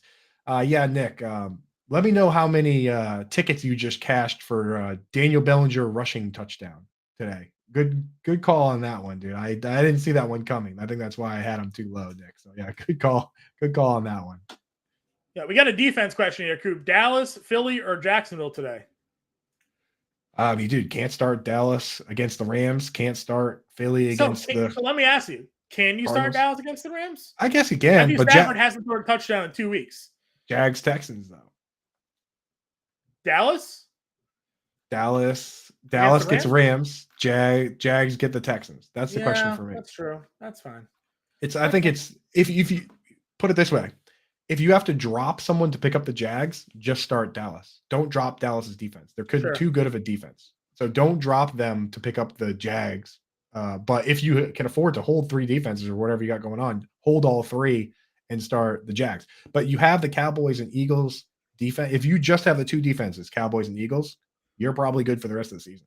Start the Cowboys this week, start the Eagles in good matchups for them, and just keep living your life. So don't drop that. Don't drop either defense for the Jags.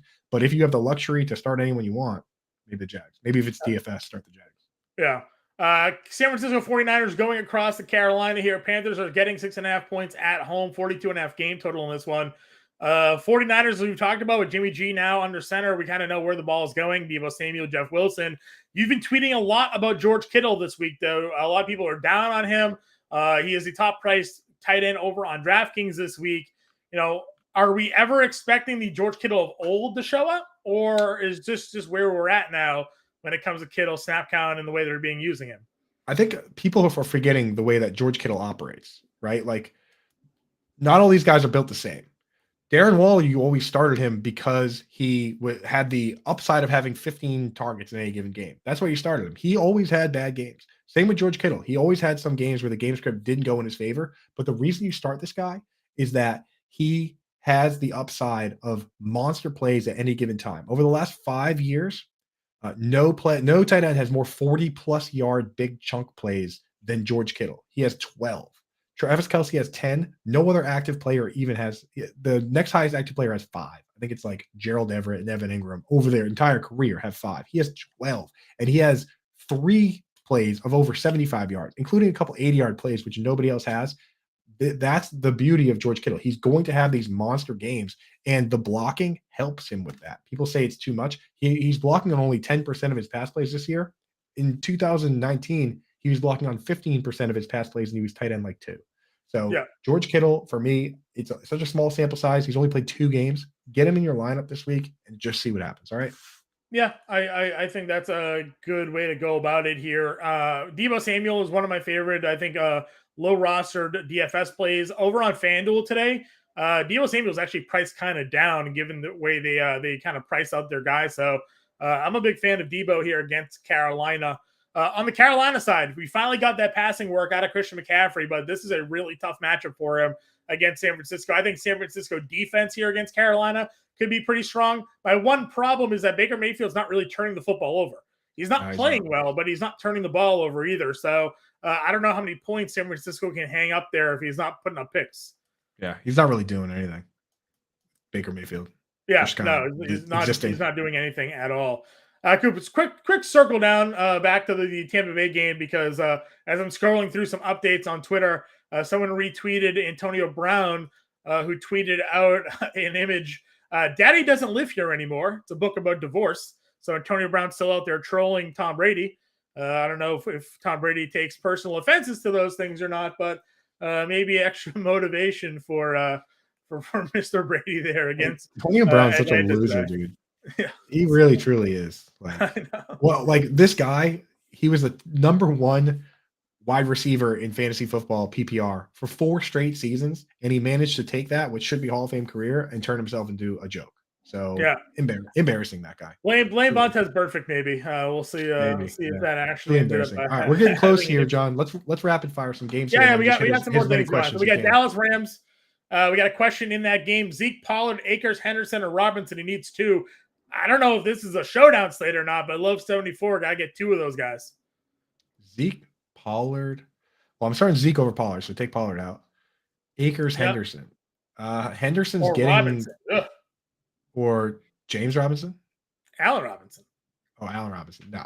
I think it's a showdown. I think he's asking showdown question, but yeah, that sounds like a showdown question. I'm starting Zeke and Darrell Henderson. Darrell Henderson over Akers, huh? Interesting. I mean, it boils down to Akers gets more work on so Darrell Henderson played 37 pass plays, Akers only played 18, and they both split the carries. So if it's a positive game script game, you start Akers. If it's a negative game script game, you start Darrell Henderson. And I think that the Cowboys are a good team. I'm starting Darrell Henderson. Yeah, that's fine. I can swing that. I think Dallas is an interesting defensive play. It's so weird to me that the Rams are giving 5.5 here as bad as they have looked. We just saw them get embarrassed by by the 49ers last week. Dallas has looked really good, and yet the Rams are a home favorite today. That's either a trap, but Dallas is nearly a mid-price defense on DraftKings. They lead the league in sacks. They turn the football over. I got him in some in GPP lineups today. I don't know how the consensus is going to feel about that, but that's kind of a spot I'm going. A couple of questions here, Coop, that we need to get to here. They got Amari Cooper, Alvin Kamara, Jamal Williams in a full PPR. Goodness. Got to start Jamal Williams, oddly. He's like the running back 3 in half PPR, and DeAndre's, well, it's against the Pats, but I mean, would you trust Kamara or Amari Cooper over Jamal Williams right now? I would probably play Kamara. Yeah. Well, he is Alvin Kamara. I would play Kamara over Jamal Williams this week now that he's... It's a bad matchup for Williams. It's a good run defense with the Patriots, so yeah. Yeah, right, Kamara. And Kamara against Seattle, we just saw what Jamal Williams did against Seattle, so give me... That's if that's your flex question, then that team you have must be awesome. Let's see. Need a big game for my flex. Do I start Renfrow, Juju, or Najee Harris today? Najee Harris against Buffalo, Juju against the Raiders, but questionable Renfrow on the flip side against Kansas City. Is this a full PPR situation? Doesn't say. Oof. None of those guys are super exciting. Najee's got such a bad matchup. I don't know, John. Does anybody jump off the page to you out of this crew? I'm gonna play Renfrow. I think I like Renfrow too. I wanted to say it, but I wanted you to say it first. Yeah, well, yes. Full PPR, Renfrow. Yeah.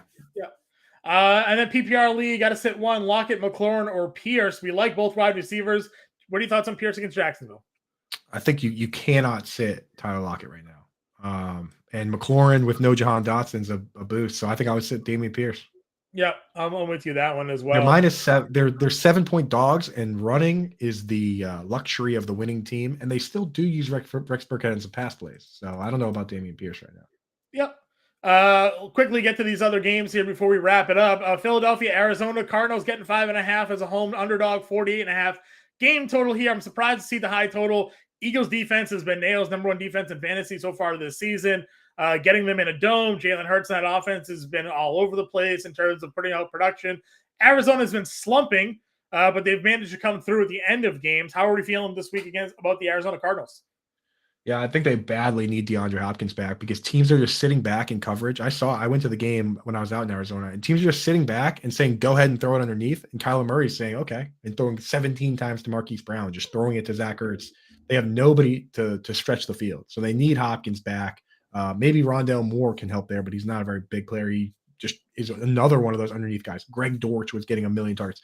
They need to figure out how to stretch the field, or they're just going to fall into the same trap that has been beating them. And the Eagles are the perfect team to set that trap. So I like the Eagles to win for sure. And I would say they cover that spread too.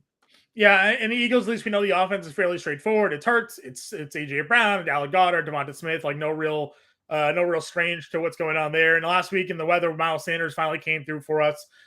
Miles Sanders is a flex play. I think you can certainly throw out there. Tough to trust week to week, but he did find the end zone again. 3 touchdowns already this year, Coop, after none last year. Good stuff on that one. Sunday Night Football, Cincinnati versus Baltimore here. Baltimore 3.5-point favorite, 47.5 game total. Another offense where we kind of know where the football is going with Baltimore. No Rashad Bateman. J.K. Dobbins had a big game last week. Mark Andrews, we know, of course, looking to bounce back. Cincinnati, my one note on the Cincinnati Bengals last year, Joe Burrow against the Ravens threw for 500 yards and 400 yards in the 2 games. Right. Yeah, and the Ravens have not been good at covering guys this year so far. So, I mean, you get all those guys in your lineup where you can. Obviously, Higgins and Chase, you start everywhere. Boyd, you start where you have to. Yep, I agree with you. Monday night? Yep, go ahead. Oh, you got it, buddy.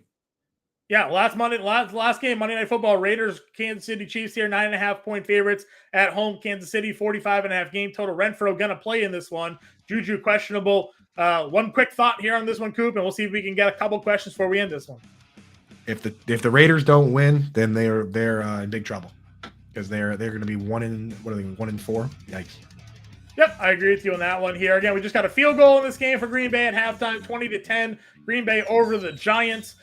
Big injury news again for today. Amon-Ra St. Brown's going to be in We already know that Keenan Allen has been ruled out for this one for today as well. No Michael Thomas, Jameis Winston, doubtful for today. Brian Robinson is in for the Washington Commanders. Andy Dalton going to start for the Saints today against Seattle. Kyle Pitts has been ruled out. Traylon Burks is out. Jahan Dotson's out. A lot to go on. This is the Game Day Playbook presented by Fantasy Alarm on the Bettor Sports Network. Front Yard Fantasy coming up next. Stick with the program. We'll catch you guys next week.